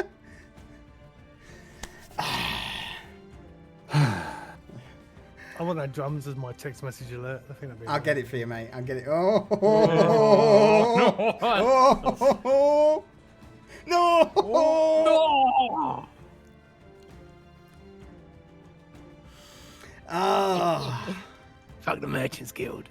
So, I mean, it just means we get to save the day. It's fine. at this, the guard captain cuts down the Doctore in front of him, but the other Doctore end up just lynching. In fact, it'd probably be easier for me to kill these guys off rather than delete them. Fuck it. One of the Doctore is taken out in return and begin to wail on the last man standing. Which brings us into this state. So.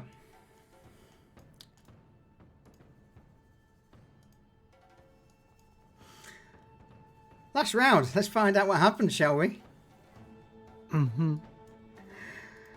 Top of the round, Garrett. Okay. Okay. I am going to move to 15 feet to here. Yeah. And then I'm going to...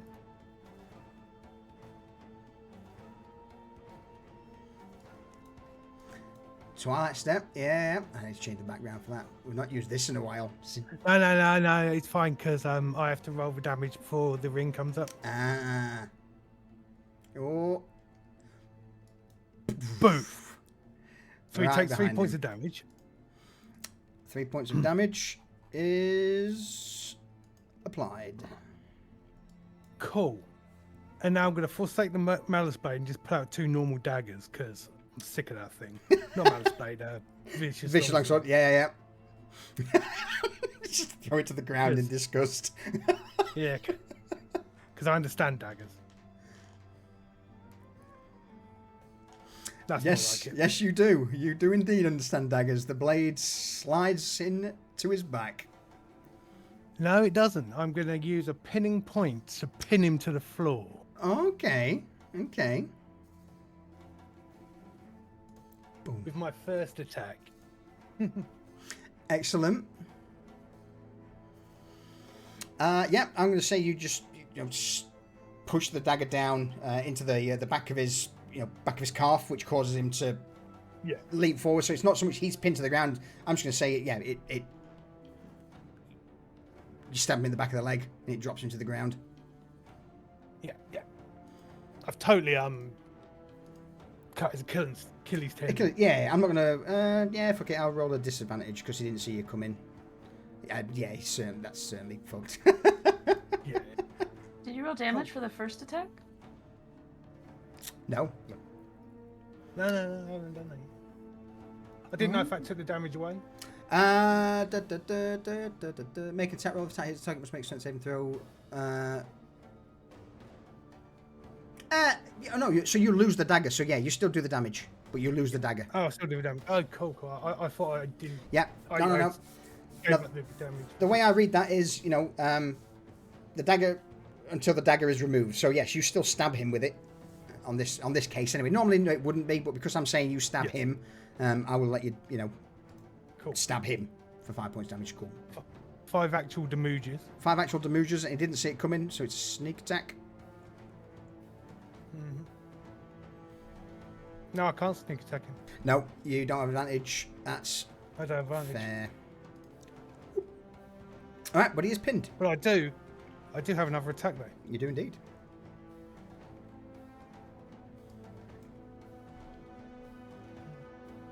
Just do that. Oh, I should do that. I should do that. And I should miss.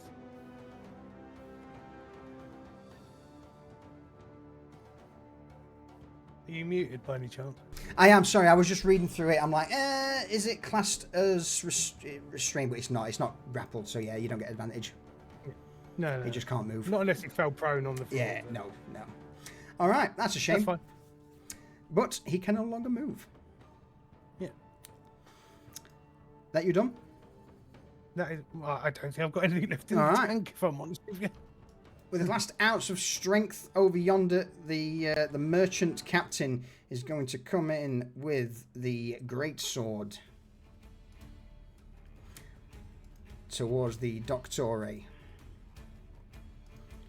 As he swings this vicious great... Oh, I saw the 20 for a minute then. It hits. Carves into the... Damage roll was crap. Yeah, it was a terrible damage roll. But, doesn't matter. He's got multi-attack. So he's going to go again. He's going to hit. And with the backswing... He's going to... That was better. Absolutely, you just see the head of the Doctore decapitated as it flies off several feet to the ground. And then Farida herself will look at the last one and yeah, she is going to Oof. Zoosh. In front of the dying merchant captain, this bolt of lightning shoots out, striking the Doctore. Fair enough. And fucking electrocuting him. He quivers for a brief moment as the electricity just passes through him before just dropping to the ground. Dead. I feel like the guard captain sees this and it's just like, you wait till now to do that? Yeah, because all the guards are in front of them. Yeah. That poor bastard's at death's door as well. He Yeah. really is. Reza. Well, there's only one thing left to do. Let's shoot the shit out of this fucker in front of Garrett. Mm-hmm. With Thicket. It's gonna be an aimed attack, because she ain't moving.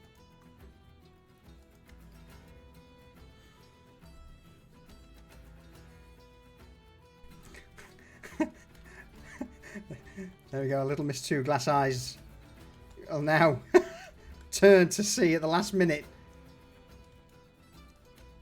you, Reza, as you stick the arrow into the Doctore. What happens to him? I imagine he's kind of like almost down to one knee with a dagger in his Achilles and almost kind of like reaching back to try and pull it out, and just like an arrow whizzes through and gets him through the nostril and pokes out the back of his head.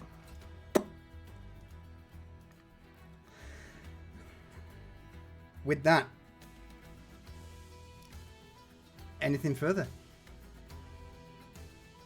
Yeah, Reza's going to shout out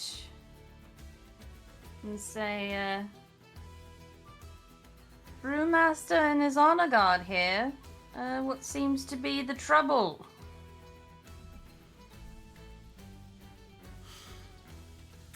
And that's it. Okay. Vanya, over to you. Vanya is going to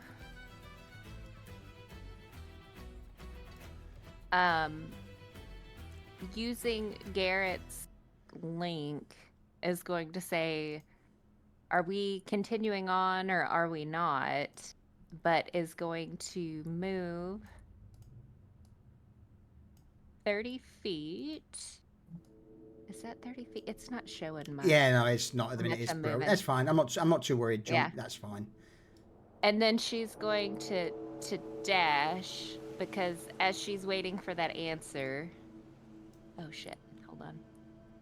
She's gonna go search the only intelligent one that we fought to see if there's anything that they have on their person to talk about that may give us like what they're doing with the Doctore, with those that are like unintelligent, or any like grimoires or books or things like that. Okay. Roll me an investigation check, please, Vanya.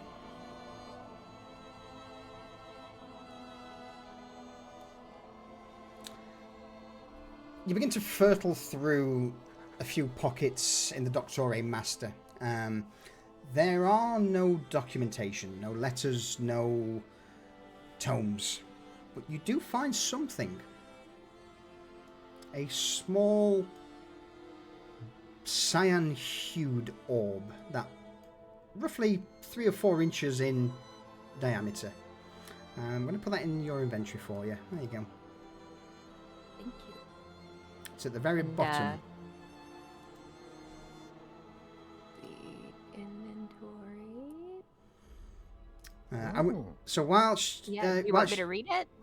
No, not yet. No, that's okay. that's just for you. You know, that's just for you. Then you can tell us later. What else are you up to? Or is that your turn done?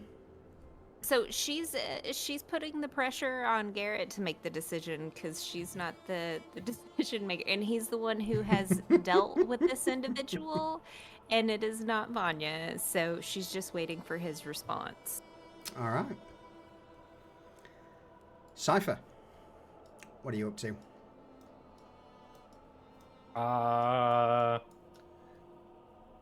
Since my face is like half melted off, and I'm casual about it because I don't give a fuck, because he's dead. He's gonna walk up and stand beside Garrett. Okay. You holding any actions? Yeah. If Garrett has any threatening posture, I'm gonna hold an action. What are you holding? I will be I will be shadow stabbing into her anti-life shell. Okay. Right on top of her. All right. Okay. So you're holding Shadow Step as a spell if this thing goes south. More just to say I fucking freak out when somebody's inside of it than anything else. Okay. Anything else? No, I'm good. Alright. No, I got to go. No. No? Okay. I'm more watching Garrett's body language. Elk, welcome in. Well, welcome in, Raiders. Hello. Good to see you again. Thank you. Appreciate it. How was your stream? Hope you had a good time. At some point, I will get a chance to raid you. Hopefully. Just seems the times are always weird. You end just before we do. Damn it. One day, though. One day. But yeah, thank you for everything. So go on. We've got ads going right now. Unfortunately, they're about to end. All right. Hopefully, the ads have ended now. I hope everyone heard me say, "Welcome in, Raiders," and of course, Elk, thank you for the raid, as always. Annoying that you always raid me. I've not had a chance to raid you yet, but one day I will. But I'll get back to you all shortly. Dorian, what are you up to back there? Well, seeing that Vanya dashed ahead to ruffle through the pockets of this guy here, Dorian instead is going to turn. He's going to just go up here. Not sure why that happened. It's just measuring. Yeah, you want the one above it. The token controls. New version's got rid of the old measure thing, so I need to find a new module for that. I think it's right there. 1, 2, 3, 4. Yeah, I'm not too worried at this moment. It's kind of like a little bit of downtime, so I'm not overly stressed. So he's walking up here. It sounds like the sounds of battle kind of cut out immediate. Yeah. Right there. He still sees this bubble up, so he's holding an action. He still has the ring of spell storing, so if she decides that she's going to try to cast something, he's debating on trying to wink out of existence either her bubble or whatever she tries to do. Okay, so you're holding a counter spell. Yes. Roll me an Arcana check quick, please, Dorian. Okay. That's going to be a very low roll. But such as it is. It's enough, though. A counterspell, you would be able to counter something she threw at you, but to get rid of the bubble, counterspell's not the tool for the job. You would need something like Dispel Magic. Okay. Well, he's going to hold on to it anyways in case she decides to... absolutely. In case she basically just like, oh, well, you know, like, this is the situation. Maybe she tries to seize the opportunity, and he wants to have that on standby. Absolutely. So you got a counterspell ready. Perfect. All right. Anything further, Dorian? He's just coming up, and he is just twirling his flail as always, just looking for anybody who might be lurking in the shadows, waiting to spring out, like the previous group they met. So, aptly, it brings us to round 6, and Garrett, top of the round. What we doing? How's this going to go down? Okay, I'm just going to shout at her. We're attacked by Doctore. I don't know why. Are you okay? There's a brief moment as Farida glances over to her guard captain, who at this point's now dropped to his knees, bleeding out. She looks back to you warily before you see behind the green shield she starts to slowly nod. Yes. Yes, I believe I am fine. She looks behind you all and sees the bodies of the dead Doctore behind you.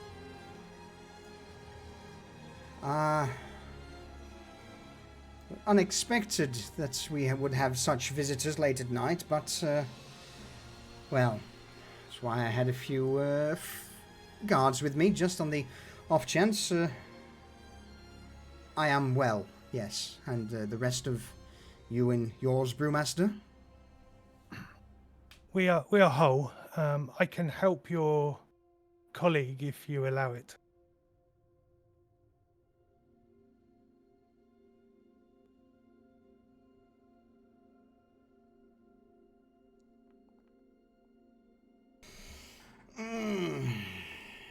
Farida, still keeping the anti-life shield up, looks towards the guard captain and nods.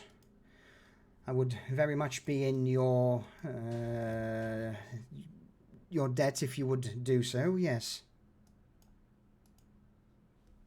And I unpack my healer's kit and my funky needle and start working on the guard captain. And you're going to ask me to roll the medicine check, aren't you? I am, but I'm also going to say this to me sounds like we're not looking for a fight. We are not looking for a fight, no. No, we've just had one. I will end combat. Reza's gonna kind of move up and have her bow cocked and like looking both ways, kind of sharing in Dorian's effort to watch out for any more groups of Doctore coming in.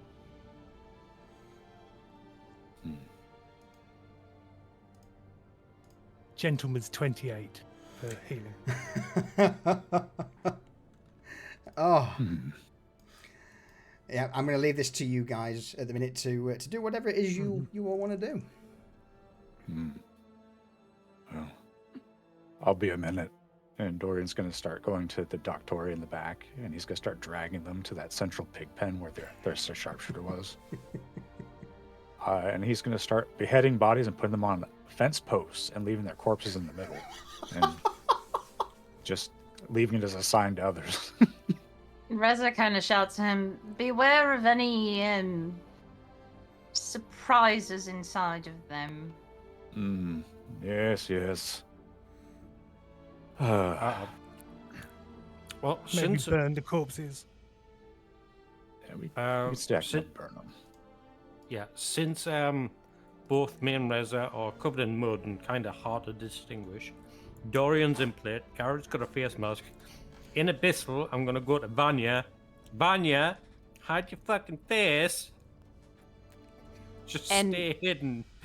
Since she's behind, behind the wall, and she hadn't seen her yet, Vanya's gonna use that Troubadour's refinery. Yeah, the Troubadour's refinery. Yeah. To kind of like to make herself like a cloak with like a mask, but it's not gonna look like anything like the Doctore or associated with anything, but it's just gonna. I was Basically hoping copy for what I'm wearing. Yeah. Yeah. I was hoping for another gimp suit. But... She saves those for special occasions, and this one, she doesn't need. There doesn't seem to be any oil or any slime where she needs to slide around. So.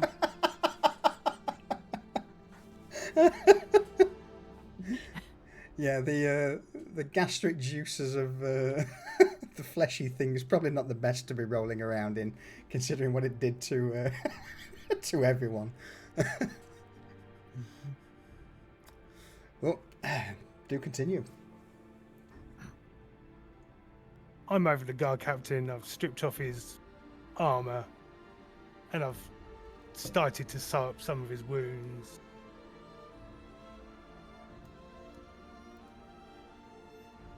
And how close to death is this guy? He was fatally wounded. If left unattended, he would have bled out in minutes. Fucked. Mm-hmm. 1 HP in a dream is probably the best way of putting it. So I'm going to pull out the greater healing potion from my pack, and I'm going to feed him.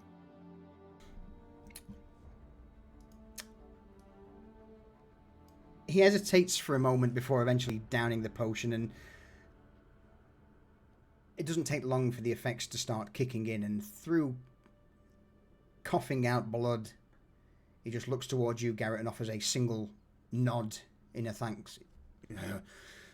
Thank you for a healing potion. Rare these things are, especially outside of the walls. You have my thanks. Grip onto your shoulder before just laying down in the mud and the gravel. Another corpse in this place would have been a waste. And hopefully this shows how sincere we are. We just want to be left alone to do our business. By this point, Farida's approached you. She's still about 10 feet away. There's a green shimmer of energy around her still, but she is taking note of the situation, looking at the guard captain with concern before she turns back to you, Garrett. Yes, so it would seem... I do not expect this salvation to be done for free, but I also believe coin is not of any real use to folks such as yourself. So the best I can offer at this moment in time is that the Merchants Guild here in the slums will retreat back into coin flow, and I will report that an agreement has been struck with the brewmaster of the Bloodshot, and we will expect a meeting at the guild house in Coinflow in the future to discuss business. Does that sound fair?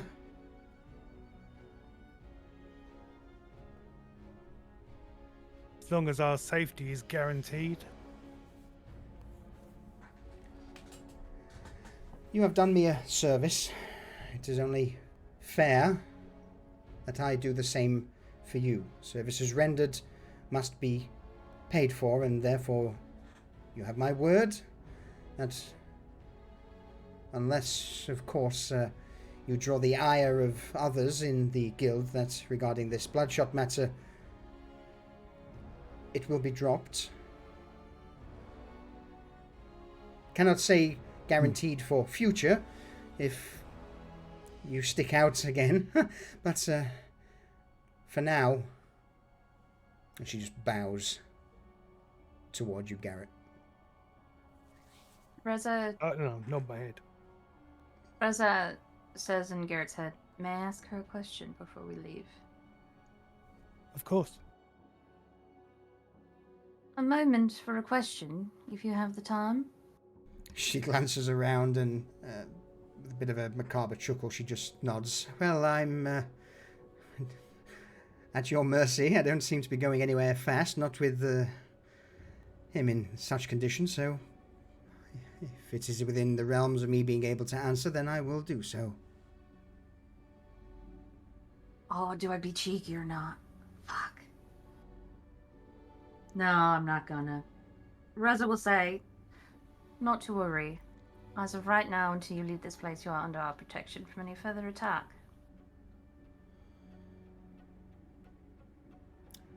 I see. Curious that, I have not seen this approach from the Doctore before. You and us both. There had been a few enquiries from the Doctore in Coinflow, amongst a few other places. But, well, the fact that they've got so many people, so well armed and organized, coupled with the fact that it seems that there is someone from the court backing them.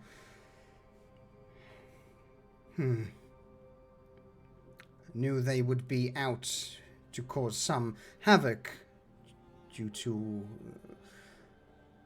my benefactor wishing to step into these districts, but violence of this magnitude definitely caught me unaware. Indeed. It is most unlike them. And forgive me, may I approach? She nods. So Reza walks up to the edge of the anti-life shell, her bow against her back.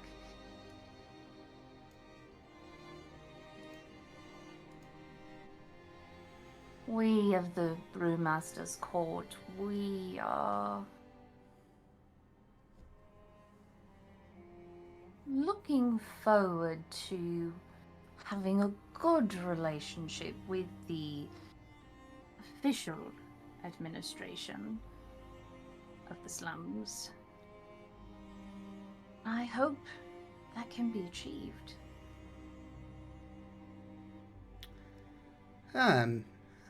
Well, I believe it certainly could be. I believe House Moretti's representative will be stepping in soon. If you and yours could put in a kind word amongst the places you frequent, then I am sure that with Moretti in charge around here, that our services would be passed to you. Reza nods, and then she will step through the bubble and hold out her hand like she wants to shake hands with her. Oh, shit. And says, "You have our word." Farida's completely taken aback. And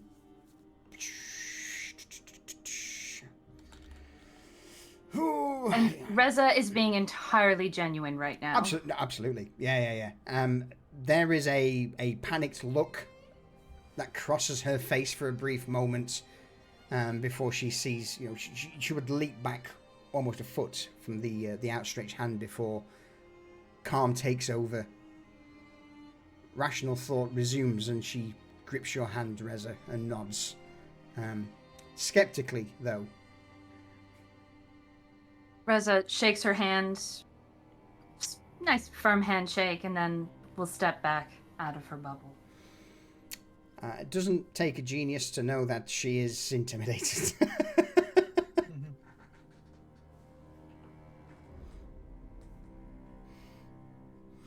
Well, it was our pleasure to provide some support this day. Yes, thank you for your assistance. Tomac, are you able to walk? You just hear this gruff voice ring out from the man who's laid in the mud and the dirt. Yes, Director. If I could just have a few more moments. Oh. And you hear the sound of the arm that wasn't damaged, that's still got the plate mail and the chain and the gauntlet just rattle as he hoists the thumb in the air.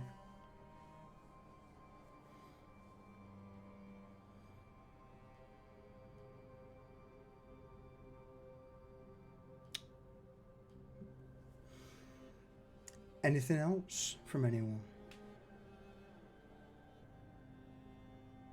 I'm just going to say to him, you'll be fine to walk, but slowly. Careful not to open the stitches. And when you get back, wash, then rest.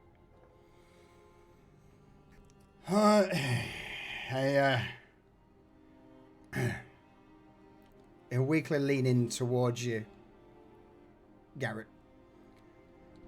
If you ever find yourself out of this shithole in coin flow and need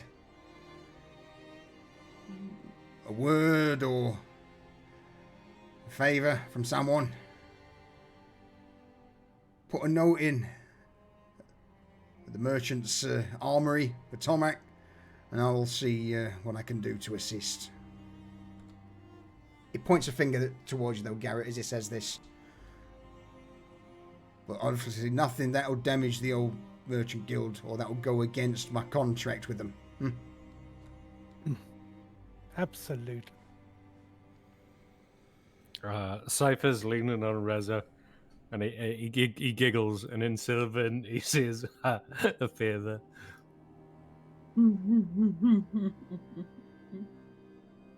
She just pats his arm and says, "You all right?" I look worse than I feel.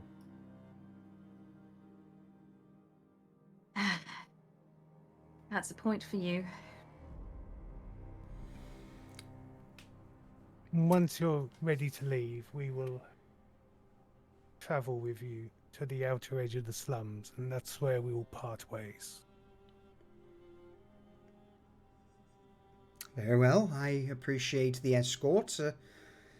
Though, considering that, I mean, how many roughly did you lay low?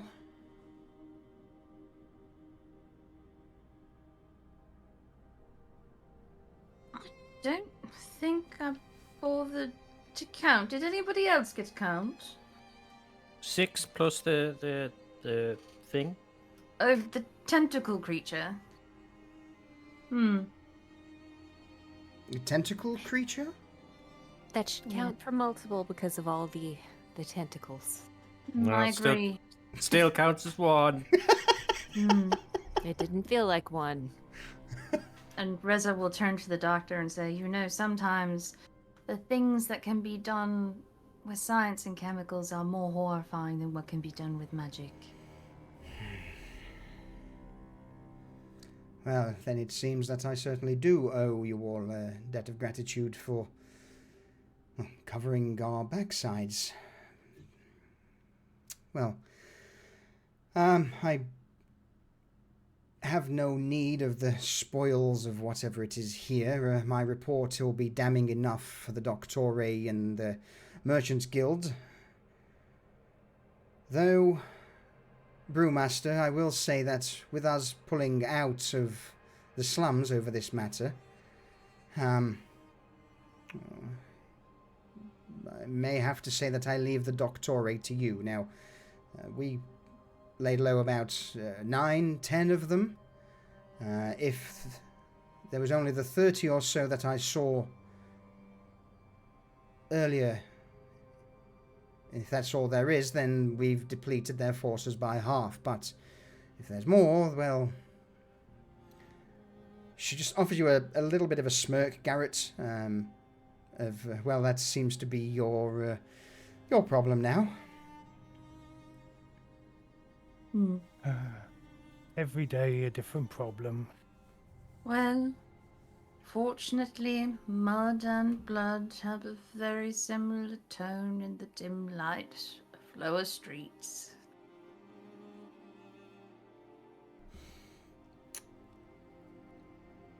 Luckily, they're quite easy to spot, and we have some people watch for them. With that said, over the next 5-10 minutes or so, Guard Captain Tomac gathers his senses. Farida readies herself to depart. Dorian, you decapitate the bodies and stake them, as well as going through whatever belongings. Same with you, Vanya. You end up picking through some of the various belongings. Can Reza steal a mask? One of their masks? Yeah, absolutely. There's enough scattered around. No, she's gonna take 2. Should we take more than that? Maybe 5? I'll give Desmond an oil flask to burn the bodies, especially the tentacle monster. Mm-hmm. So what Dorian's going to end up doing is going to end up dragging them all to that pig pen. Yep. He's not going to decapitate them. Instead, any of the masks that aren't being taken, he's going to put them on the post, and he's going to try to line them up on one particular section, like carrion birds do, just to make it like a little bit poetic. And then he's going, rifle through, find anything that's valuable, stack the bodies, and just light a pyre with all the masks, watching them burn. Excellent. So, Reza, you take 2 masks. Vanya, you snaffle 3 of them up. Can she... Let me see if she has anything in her inventory to take a sample of the blood. Oh, Reza already has a sample. Oh, you do? She'll be vomiting as soon as they get home. In your stomach? Okay. I mean, you can if you want. Ones, So go on, Dorian. when Reza's coming to get her mask, after seeing her grab the first one, he's going to make sure that one of the ones that she gets is the guy who was doing all the stuff, like the Dr. A Master. this guy Who created the scorched holes in her chest. Yeah, making sure that one of them is his. Okay. So that in case it's Ed's special at all, that's one of the ones that goes with her. She kind of smiles and nods in gratitude.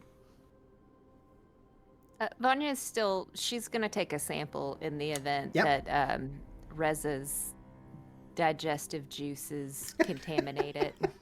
Absolutely. I mean, you got a water flask. I would imagine you've got, the Folly ordered thousands of vials.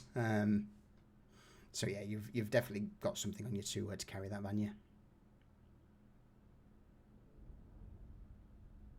And while we're waiting for the captain to pull himself together, I've made him a walking stick come crutch to help him on his way. Oh, excellent. On top of that, you would all manage to find at least 3 more vials of alchemical fire. Nice. So make a note of that, because I've not got the item to drag into inventories yet. And you would also find...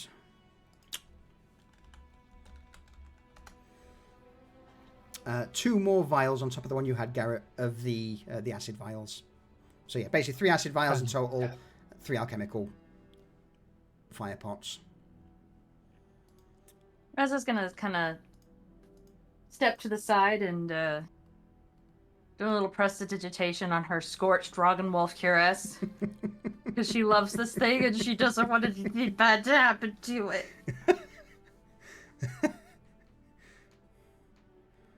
I mean, it may need a little bit of work. Some of the furs probably melted away, and the leather's probably bubbled in some parts, but... She kind of muttered. Yeah. Yeah. She mutters under her breath. Oh, it's gonna be a smelly trip to get this fixed. So yeah, with that said then, time passes, the bodies piled high on this pyre with the remaining masks of the Doctore looking hauntingly onwards as you all begin to make your way out of Malmstown, northeast, back towards the Lower Streets District Office, where the remainder of the Merchant Guards stand. Yeah, we'll drop them there and disappear into the crowds. Vanya, what did you manage to pick up? She managed to pick up an orb. An orb? Oh. Yeah.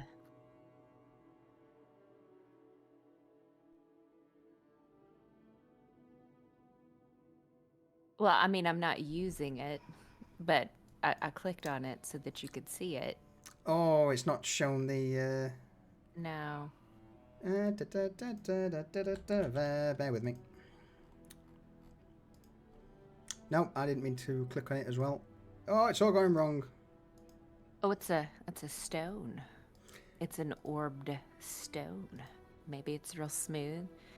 Okay, You for know. some reason, Spherical. that was in a hidden thing, so let's... I'll be right back. Yeah. Oh. In fact, do you want to, shall we call a very quick pee break? Yeah. Yeah. Yeah, let's call a quick pre-break. Because it's advert time as well, which is pretty cool.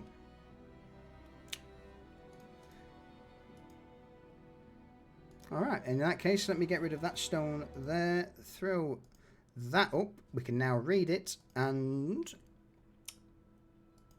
BRB. We will be right back, everyone.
Soon, chat, soon.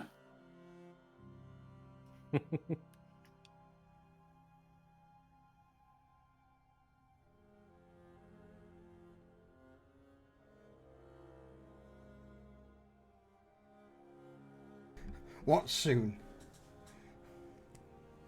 Guess you have to wait and find out. Oh, all right. I am back. Oh.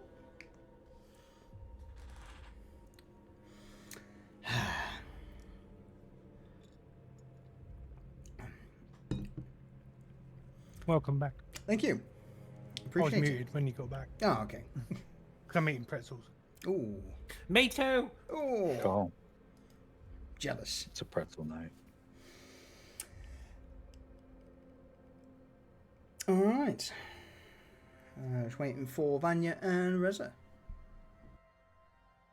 Man, the temptation to troll that chick even more and go and be like, "Come along, sister. Don't bother the nice mage lady." In a bubble. Just be like, "Oh, there's two of them. Oh my god." Welcome back, Vanya.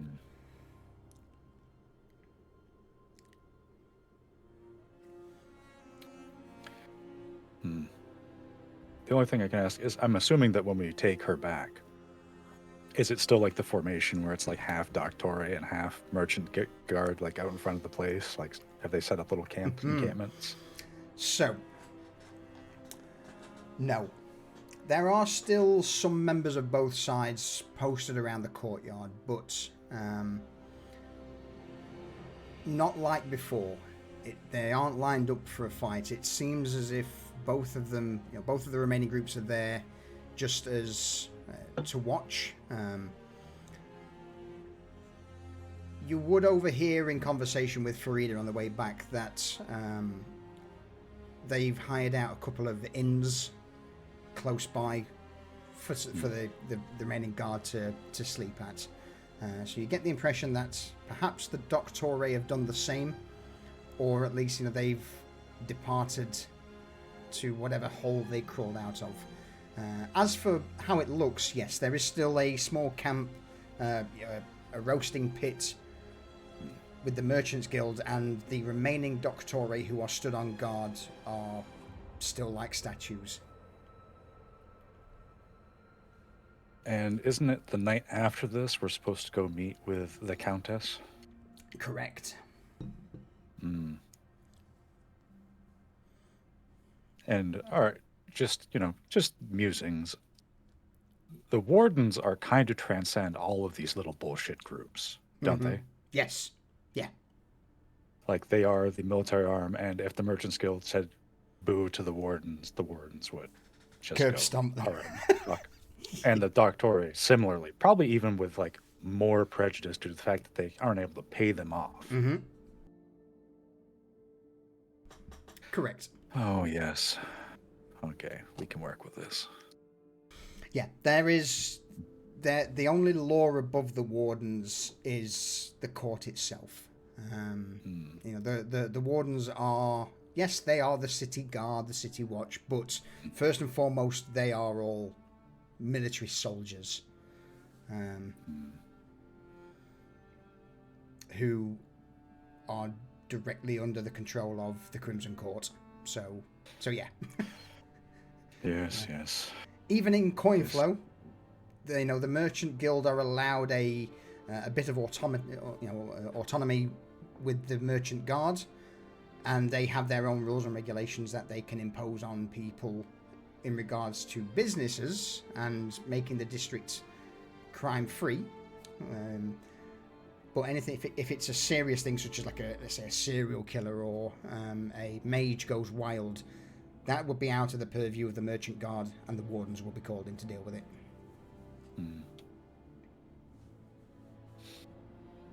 I have a question. Go for it. So would we assume, after reading this Transmuter Stone, that every one of the Doctore would have one, because you had said that we noticed that they were a little bit faster, and because of this, within this it says that their walking speed is increased by 10 feet, so would we make that assumption that they all have one? So you're the only one who can really, you've probably seen these things before, Vanya. Not every one of the Doctore would have one. These are still quite rare, but if you found one on a high-ranking member of the Doctore, then yes, there is a chance that other higher-ranking members would have them as well.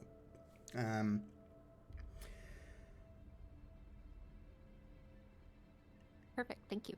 It's not so much where they get all of those things. It's the way the Transmuter Stones work is you can tinker with it to provide one of the effects.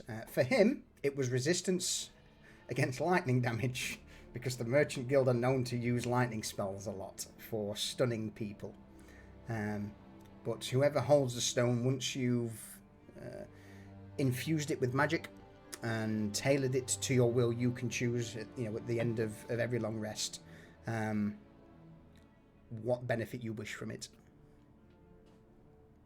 I want one. Go find some more Doctore, yo. Could there be a way for Vanya to study this to be able to replicate it? Oh yeah, absolutely. Okay. You're not gonna like how, but absolutely. I mean, she's up for anything, as you can tell through the different sessions. So yes, absolutely. Yeah, you can spend some time studying it to. It does indeed fall well within your school of magic, that of transmutation and enchantment. So absolutely.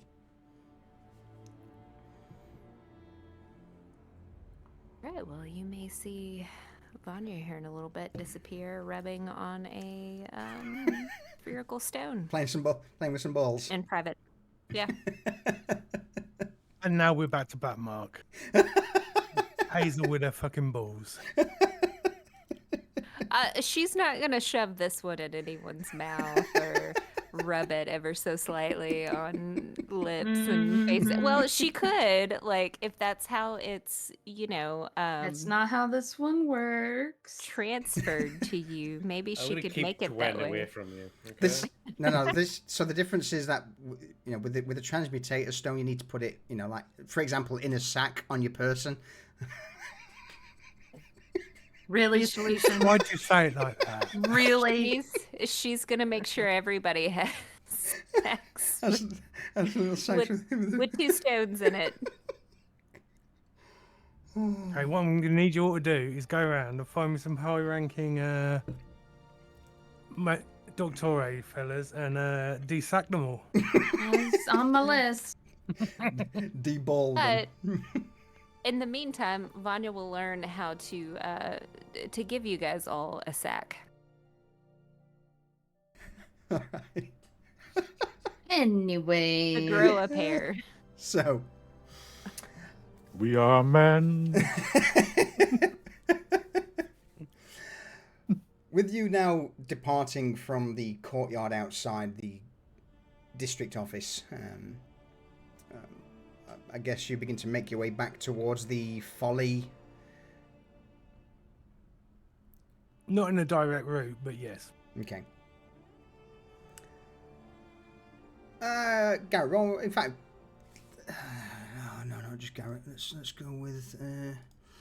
I'll say Reza would be taking point on walking forward to look for any kind of potential ambushes on the way back. High and low. And I would be hanging back to make sure we're not followed. Let's find out, shall we?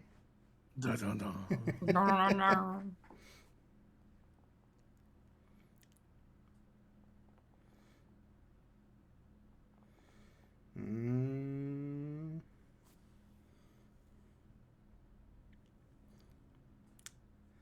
DC 13? Oh, it meant to be DC 15. Oh. Okay. So, it's not so much a failure in you don't see anything, but you are tailed. The occasional shadow behind you, the odd figure popping in and out of nearby alleys. So rather than heading straight back to the Folly, it takes you about an hour to eventually lose your pursuers. What you do see is that they are clad in black robes with either a balaclava or some form of mask over their face to conceal their identity. No immediate features, but yeah, you do spend an hour just circling back on yourself, dipping into alleys before losing the pursuers. But at this point, you end up being towards Market Row, So you have to double back and you step into the entrance further down the street that leads to the Shadowed Circle rather than to the folly itself. I mean, we could just keep going to the society and teleport through the fucking portal back. Or you could do that. Then we could fill them in on Doctori and the presence in the city. Yeah, we could do. What you doing? We got to say. Society. All right. Yeah. Excellent. So Well, that, I'm going to let them get the society, and I'm going to try and follow the people that were following us to see who it was that was following us. Okay. Okay. We'll do. As I'm soc- already in a ninja suit. Yeah. Yeah. We'll do society first. So everyone bar Garrett's. You make your way through Market Row, eventually into the back streets before arriving at the door to the society.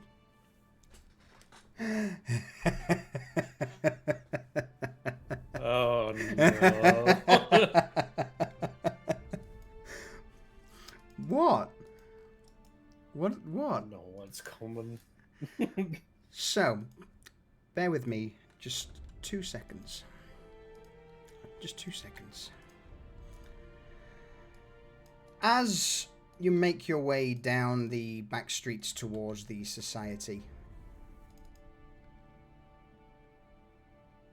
you get... Come on, what you... Bear with me. It's not the right one, but it'll do. You approach the ancient door.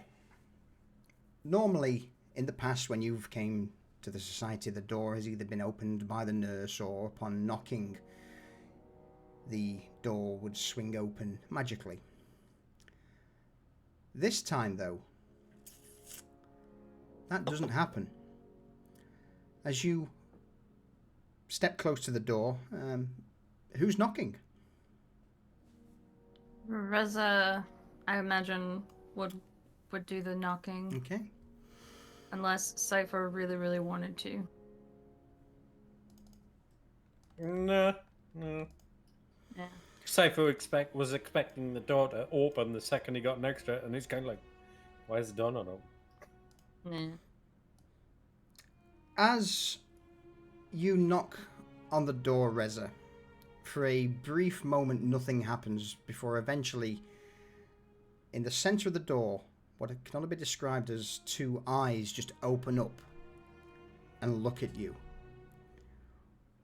One with a looks of like typical eyeball, blue. The second eye slightly different. The pupil much more dilated and white. And as the eyes open, this face starts to pull itself out of the door. Oh, hello.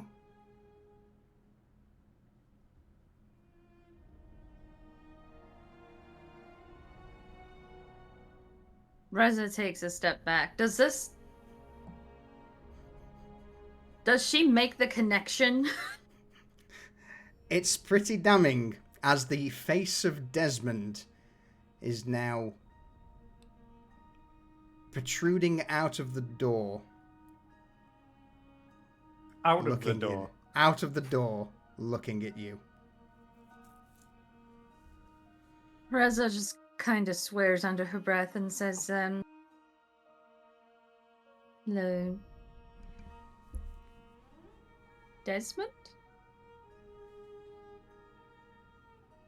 The head doesn't seem to react to the name. May we come in? Oh, why yes, of course. Though I wasn't expecting the visitors or guests of the masters to come this direction, but please, come inside. As the face of Desmond begins to retreat back into the door, the eyes close and the door unlocks and opens. Did his face have like the wood grain to it, or It was did. it like? Yeah. No, it wasn't. It wasn't like. Okay. It was basically the like Desmond's face as, or wood, as part of the door almost. Okay.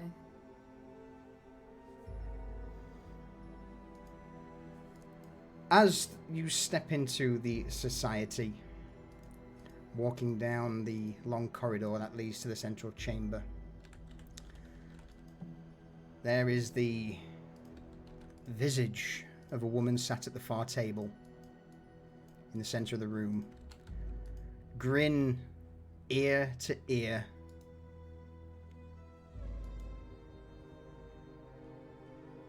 Through the front door. Good evening, everyone. And how are you, my sister? The nurse looks towards you, Vanya.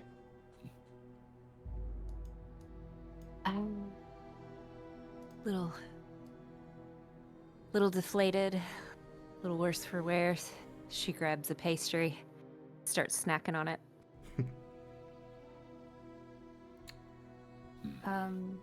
Reza will nod to the nurse and then look to Cypher and say, "Do you want to see if your master will join us? I'll go knock on the botanist door."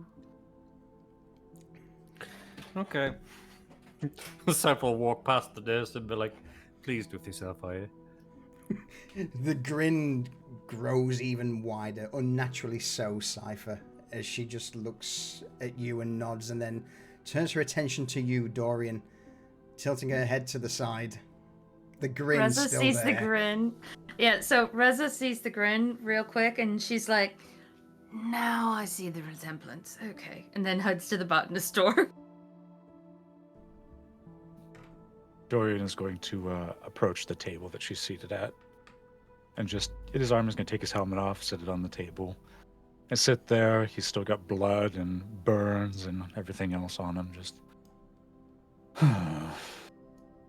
he's going to look over at is the Desmond doll in the room? No. I think it is the room.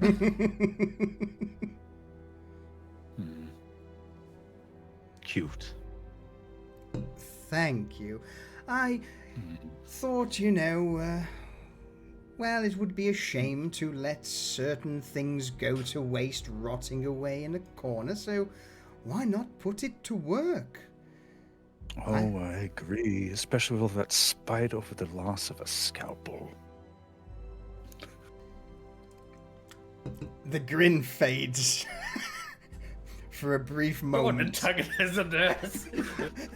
a brief moment, the grin turns to a scowl before it returns. The grin returns to her face. But Dorian, this time, it's the difference between an amused grin and a fake grin. Yeah, honestly, he's infinitely pleased with himself, and it's a bad idea. But fuck it, we ball. And he's just enjoying himself and the fact that he's able to perturb her a little bit and throw her off.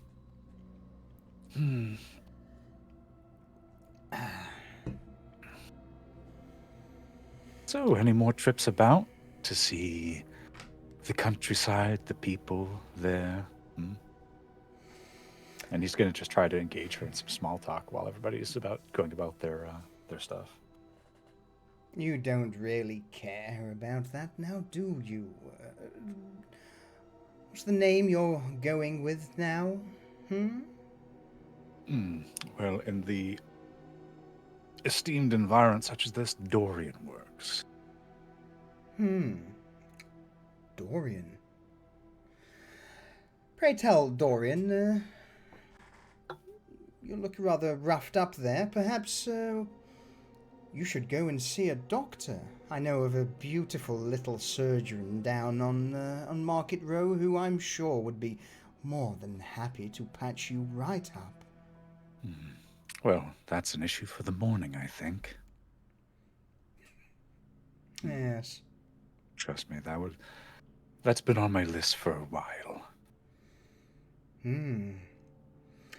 Well, if you need a beautiful lady to chauffeur you to go and see this surgeon, then I would be more than happy I to know do so. precisely. I can go and see Asmund if I really need a beautiful one for my accompaniment.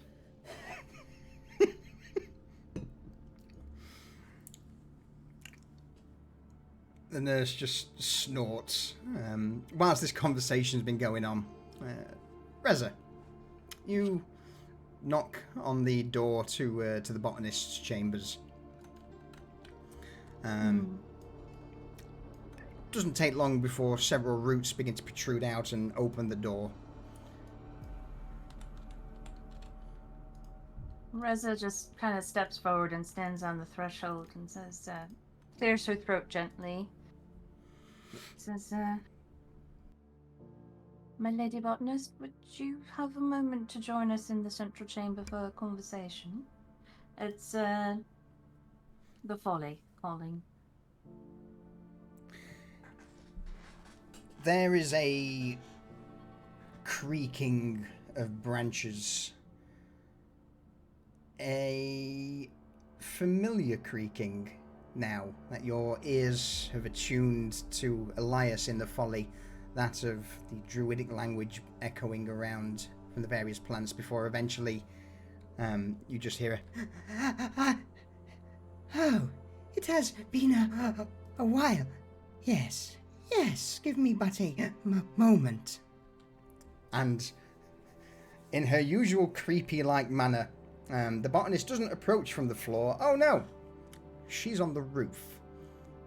The branch-like spider limbs that protrude from the dryad's back just crawl along the roof before eventually plopping her down in front of you, Reza.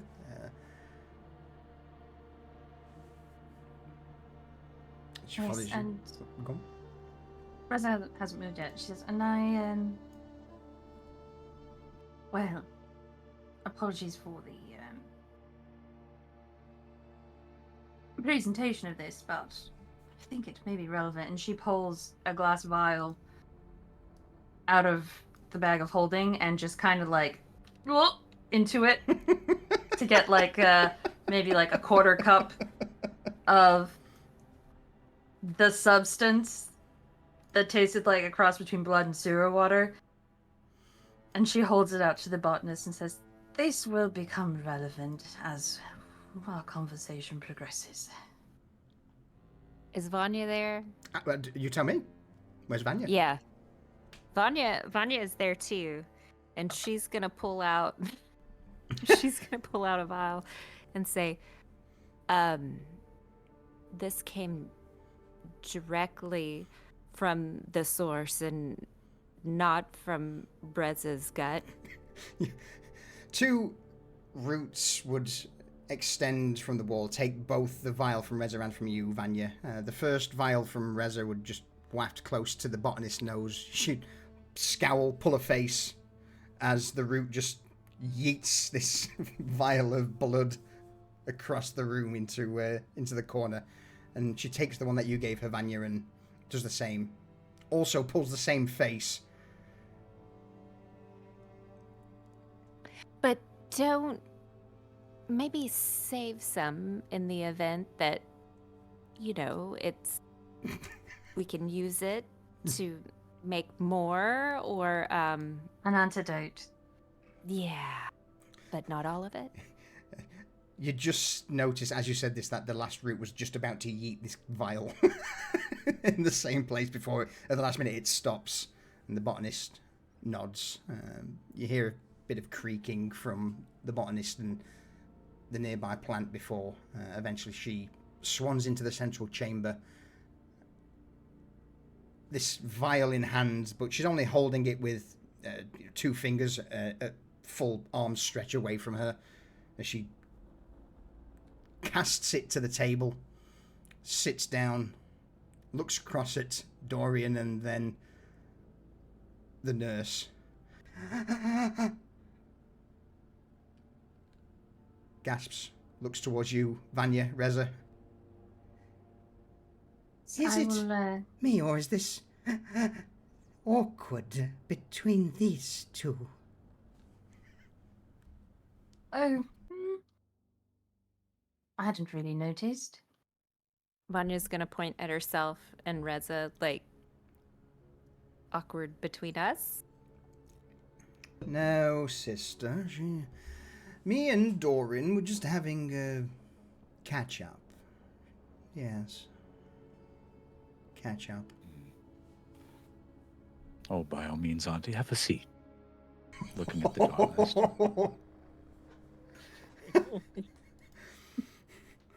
All right. Cypher, what are you up to?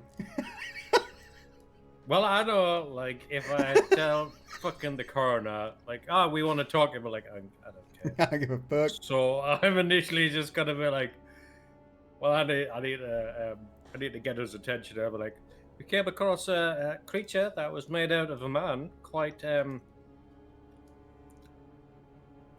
drastically. It happened in moments. I can tell you where the smoldering corpse is, if you'd like to study it. And Cypher, like, just finish what he's saying, turn on his heel and leave. As you step into the room, Cypher, and sit down, the botanist looks at you. The nurse offers a smirk before nodding her head, and it doesn't take long before you hear the shuffle of feet on stonework as the coroner steps into the chamber, sees everyone arrayed before him.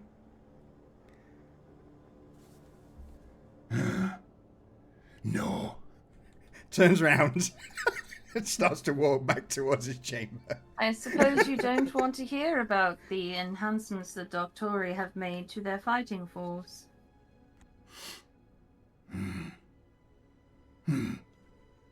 Stops, turns again back towards you, shuffles back into the room, and then just hovers near the table. Doesn't sit. Doesn't say. No, of course. She nods respectfully towards him because she understands the magnanimity of this gesture.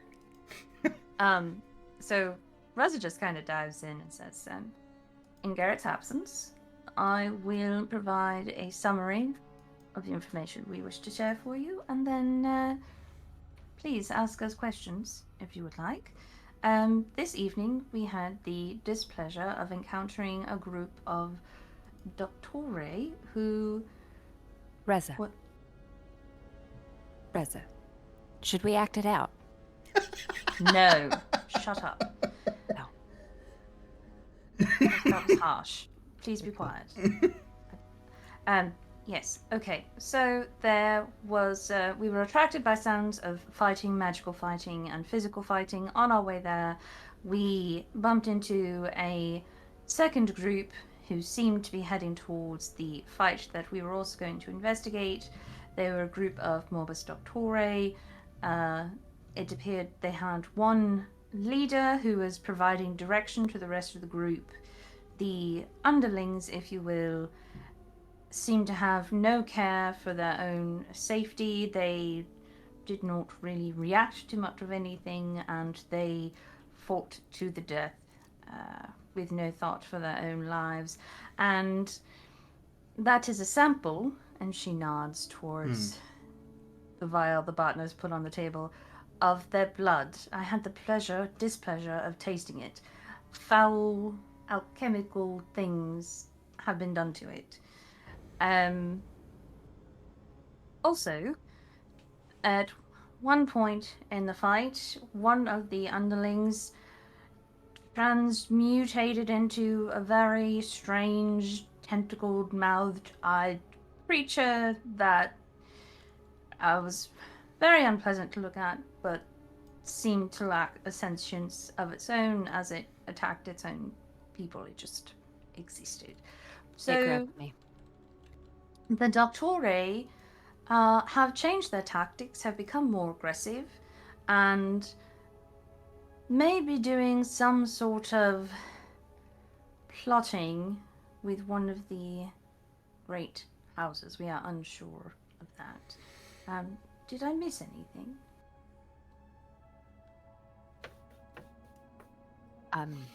Nothing that they'd care about. It spit acid.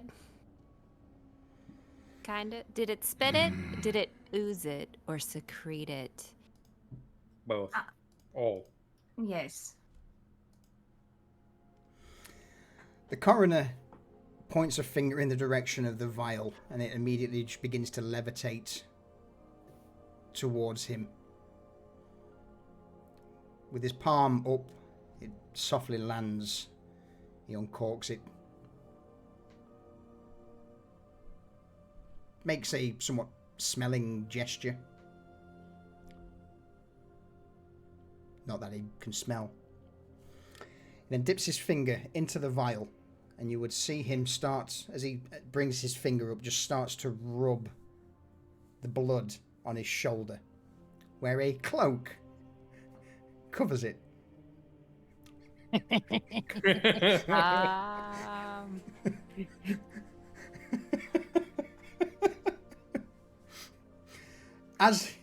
As he's doing this and rubbing this blood on this cloak, his mouth's moving, clacking away.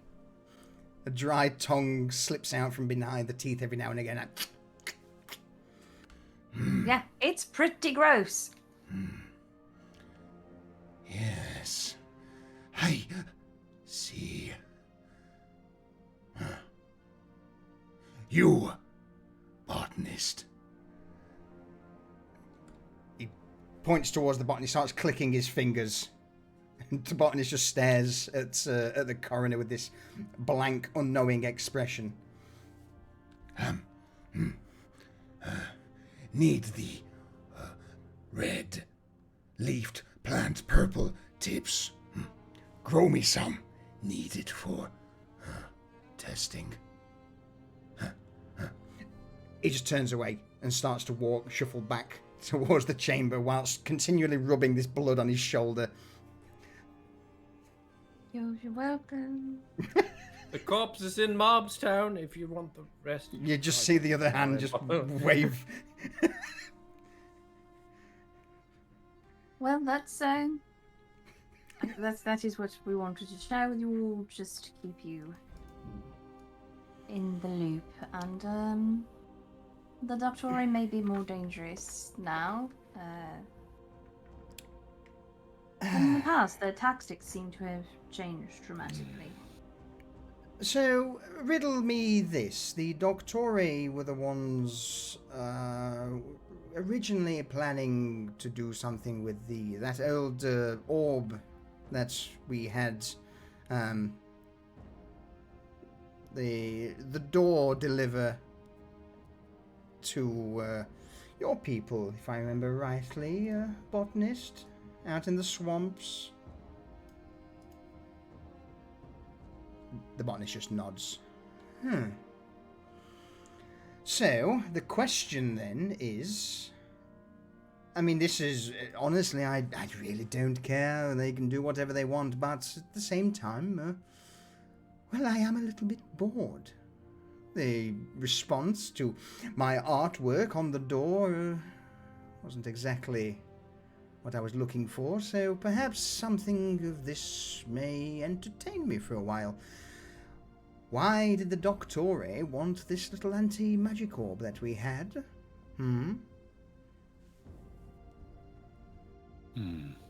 Seems they don't much care for magic. They use other means. Perhaps it's a way for them to nullify their opponent's advantage and still have their own. Well, not to argue with you, Dorian, but the one in charge of the group we faced definitely used magic.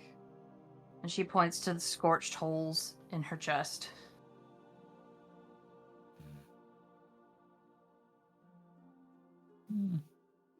Is it, though? I don't know. They don't seem to rely on it entirely. They have other things. They have chemicals running through their veins that empower them and bolster them and command obedience. Well, I mean, yes, but I think they don't frown upon magic. They may just place alchemy above it. So, there is one thing that perhaps may now be relevant to this situation. There were tales, or rumors perhaps, overheard, that the original purpose of them wanting this orb was so that they could stop something. Or at least that's what the dreams of our old friend Anvara taught me when I had a little peruse through them, picked apart her memories, and took a little peek. So, and at this the nurse leans back in the chair like a cat that's got the cream. So my assumption would be, if they didn't get their hands on this little anti-magic orb to stop something, then they obviously didn't stop the something that they were wanting to stop.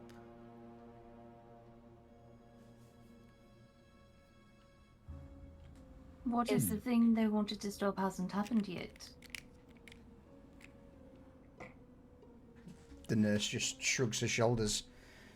Well, whether that's got anything to do with us, who knows? But if they are moving in on your district, then perhaps you may wish to do something about it. Why are they here? Is there any rumors of strange things happening that we are unaware of, possibly? Strange things that you're unaware of. Oh, absolutely. There's hundreds, thousands of strange things out there that you're not aware of. Relevant. Yes, thank you, Reza. Relevant. You're welcome. The nurse just pouts for a moment at you, Reza, before turning your attention back to Vanya. No, but, how about, since you're now, my little sister, I will go and see what I can find out there. I'm sure there's be something of interest. And again, it's been a few weeks since I last had a stretch of the legs. Well, thank you. I appreciate you doing that as my sister, you offering your assistance. Well, you've got to look after the little sister as the big sister now, haven't you? I would hate for you to get into any accidents or little situations that, and she'll point a finger towards you, Vanya, that leave you again in this sort of state. Maybe we need to discuss how we talk or call one another, because I don't feel like a little sister. Oh, that's a shame, because you certainly do look like one. Yes, Reza. Well, I was just going to say, from a pure numbers game, Vanya, you are the much younger, much younger sister in this scenario. But from a following numbers game, I am a bigger. Just take the win. Just take the win. I'm bigger. I'm big. We know. Just take the win. And as far as this information goes, I'm sure if the nurse looks at you, Vanya, looks down at her own chest, looks back at you, and smirks.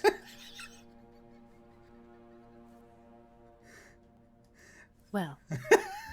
The nurse is bigger. They are. She looks at her, says, but my statues' spheres are bigger. Go ahead, Reza. I'm sorry. Go ahead. It's children, both of you. Reza made this statue, by the way. I'm sure that if the chirurgeon doesn't already know about this, that you all will take steps to inform her. Oh, I'm sure. Oh, go on, little fiendish thing over there. You have something. Oh, well, I'm sure we can just fill her in, being that she is so want to have a visit. She's very busy, you know.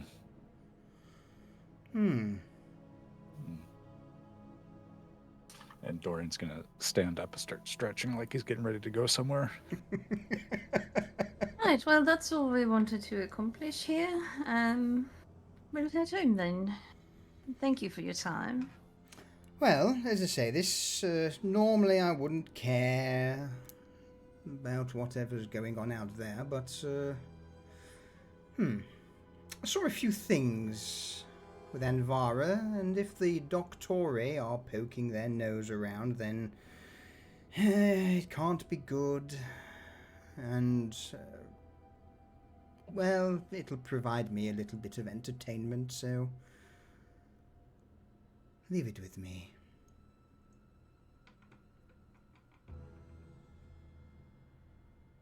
I believe.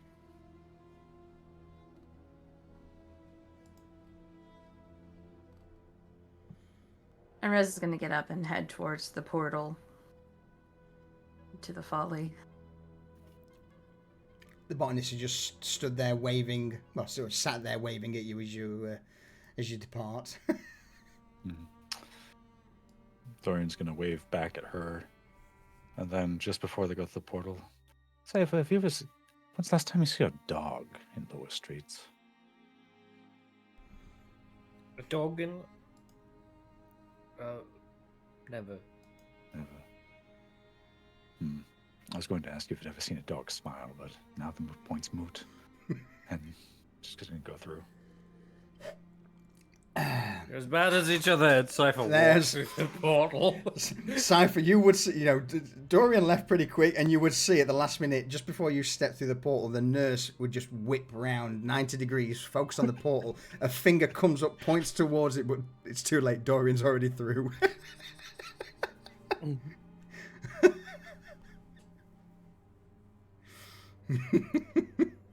Always a pleasure, ladies. Reza just walks through shaking her head like fucking children. Meaning the two boys. Alright. Vanya, anything in particular you wish to do before you peace out of the society?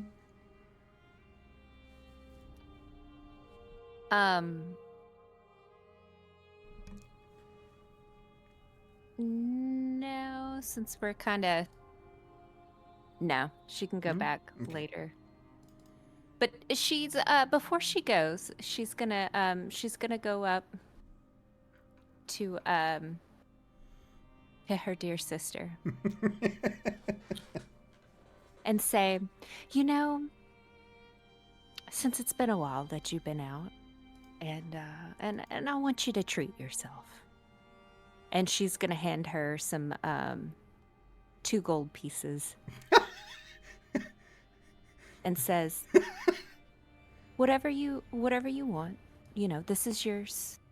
But, it's been a while since you've went and explored and focused on yourself outside of here. So this is for you. The nurse takes the 2 gold coins.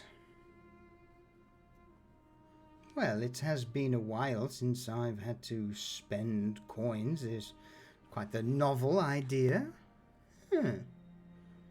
Yes. Yeah, it could be just, something different. Something to intrigue you. Would you recommend anywhere for a lady of leisure to go and perhaps purchase some new attire? Because, the last time I had a full wardrobe change was, 300 or so years ago now. It depends on the aesthetic that you're going for. Noticing Vanya didn't follow them immediately, Reza just kind of like sticks her head back through the portal like, Vanya? Oh, I have to go. I think any store would be great because, you know, you've been kind of wearing the same thing. So, just something to freshen up. I mean, you could grab it and then I'll come back. And as she's heading towards it, and she goes, I can tell you whether, you know, it looks good on you or if we should take it back. But I just whatever you think is gonna be good. But red would look really good on you. Bye. Just before you step through the portal, the last thing you would hear, Vanya, is the botanist turn to the nurse and... she may have a point. You are starting to smell damp. As to which the last words would be, silence, you fetid, fake creature. I heard nothing from you. Go on back into your room and I'll go back to mine. And it's at this moment, Vanya, where you step into the portal.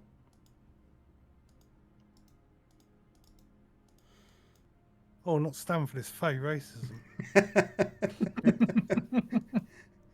Meanwhile, in lower streets, Garrett. Hello. You, good sir, broke from the party. Where? What are you doing? I am moving like the very shadows, following the last person to give up on following us. I just want to see where he goes to, just as a point of reference.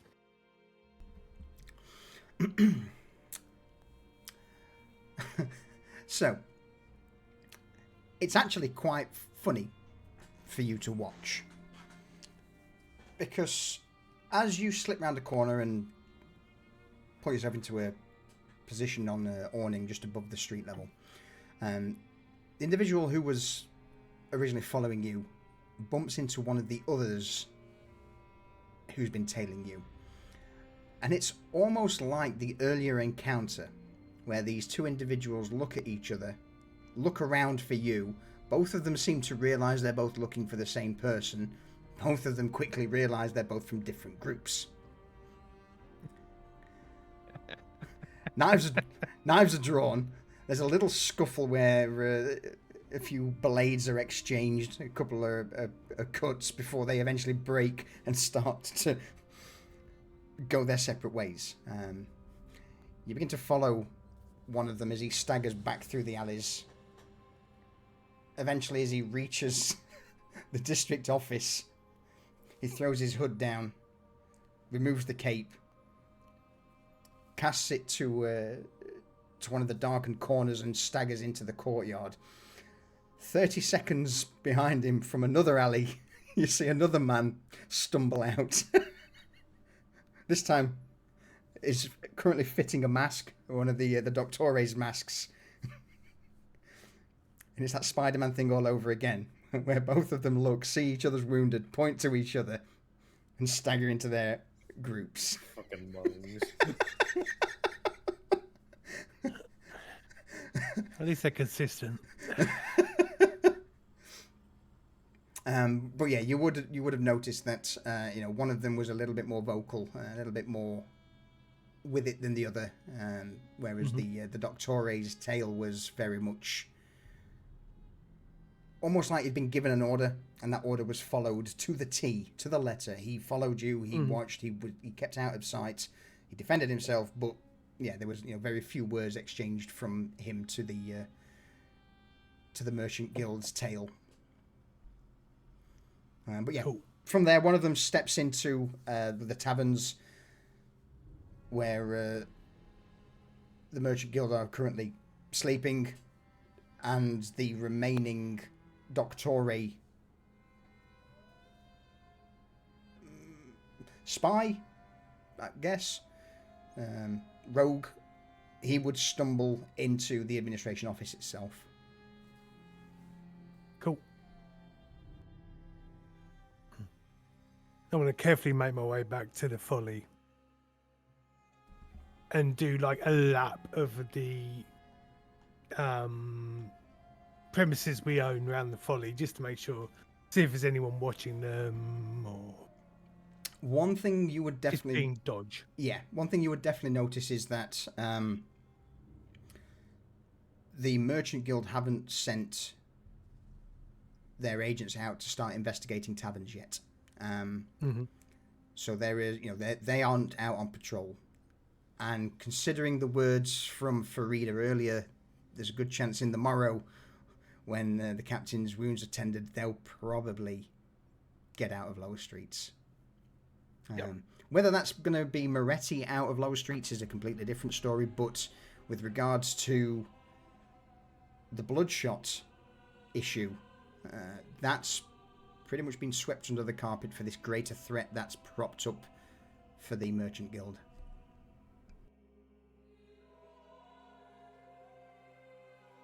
Nice. So I'll start heading home. And home you do go. With that said, two things. One, you can all have a short rest now. And your homework will be just regaling us of what you're doing during the short rest. Whether it's any crafting, any studying. Ready for next session. Does anybody need me to regale them? Who's low on HP? You are. I am. Well, I'm a little more beat up than I usually am. Yeah, I actually took some damage. Is that a yes to you then, Reza? Would you like to be regaled? I shall regale Okay. you. Please. Oh, I can't believe I'm asking them. Yeah. Yeah. So, you two, Yeah, me you- too. and Garrett, Vanya, your homework for next week. How do you regale them? What does regale do again? Yeah, what do we get for? Throw it Trying up. to find it in my spells, and I'm not seeing It's not a spell, it's a feature. Do you want me to throw it up for you? it. Yes, please. Yep. Okay. Regale. Thank you. Beginning at second level, you can use soothing music or oration to help revitalize your wounded allies during a short rest. If you or any friendly creatures who can hear you hear your performance regain hit points at the end of your short rest by spending one or more hit dice, each of those creatures regains an extra 1d6 HP. So basically, you all get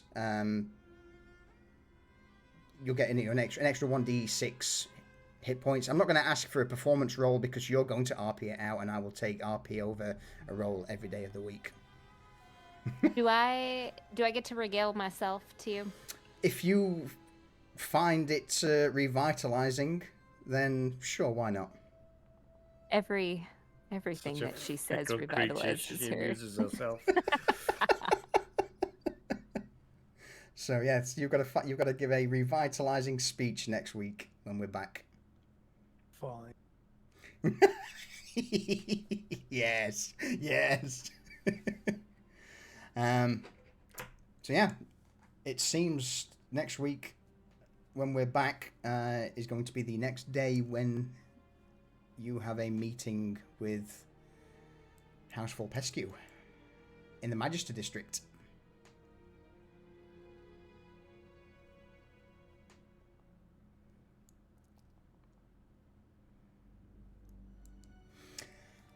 How was that scuffle, folks? Nice. It was Quite a good. bit of fun. Yeah, it's good. Good.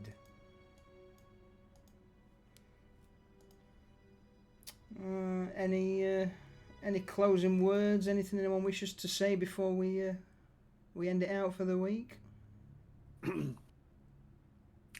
Goodbye, chat. Goodbye, chat.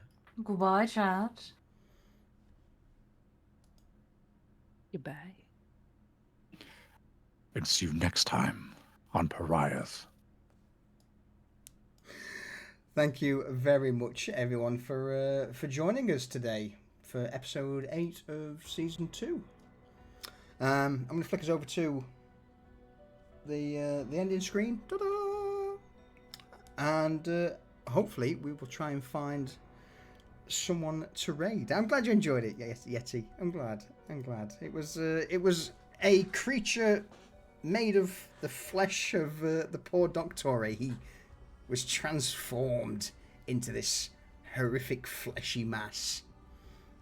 Yeah, you've got to love alchemy. Alright. We'll snooze those adverts because we're ending. And... I'm finally starting to tie off some loose ends from the very beginning, which is nice, but also introducing 1,000 more questions, which not so nice.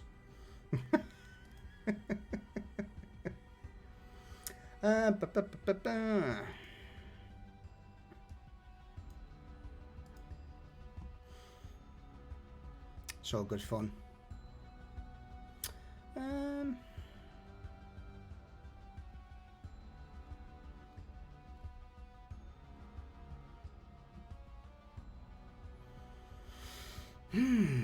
Struggling for people to raid.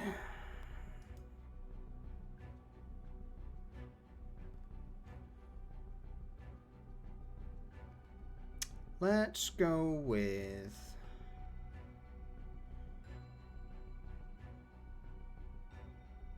This looks piratey. Players and book. Piratey. I like pirates. Or it's a piratey themed overlay.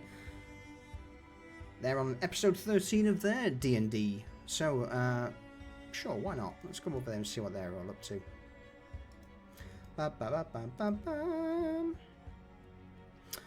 Whilst I am clicking the raid stuff, Sleepiest Elk, thank you once again for the raid.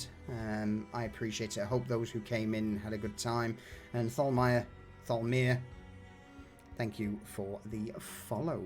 After that, oh, blimey, D's 67-month resub, Ravon throwing his bits at me, as well as the 14-month resub, Callie with the 52, Scobsu with the 65, and then thanks to myself for gifting a sub to Cacophony because my bot needed it.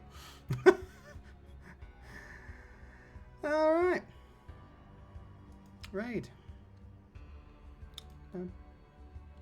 Players. And book. Start raid. I will see you all next Sunday for episode 9. Oh, cheers, dudes. I'm glad you enjoyed it. Mwah. See you all later.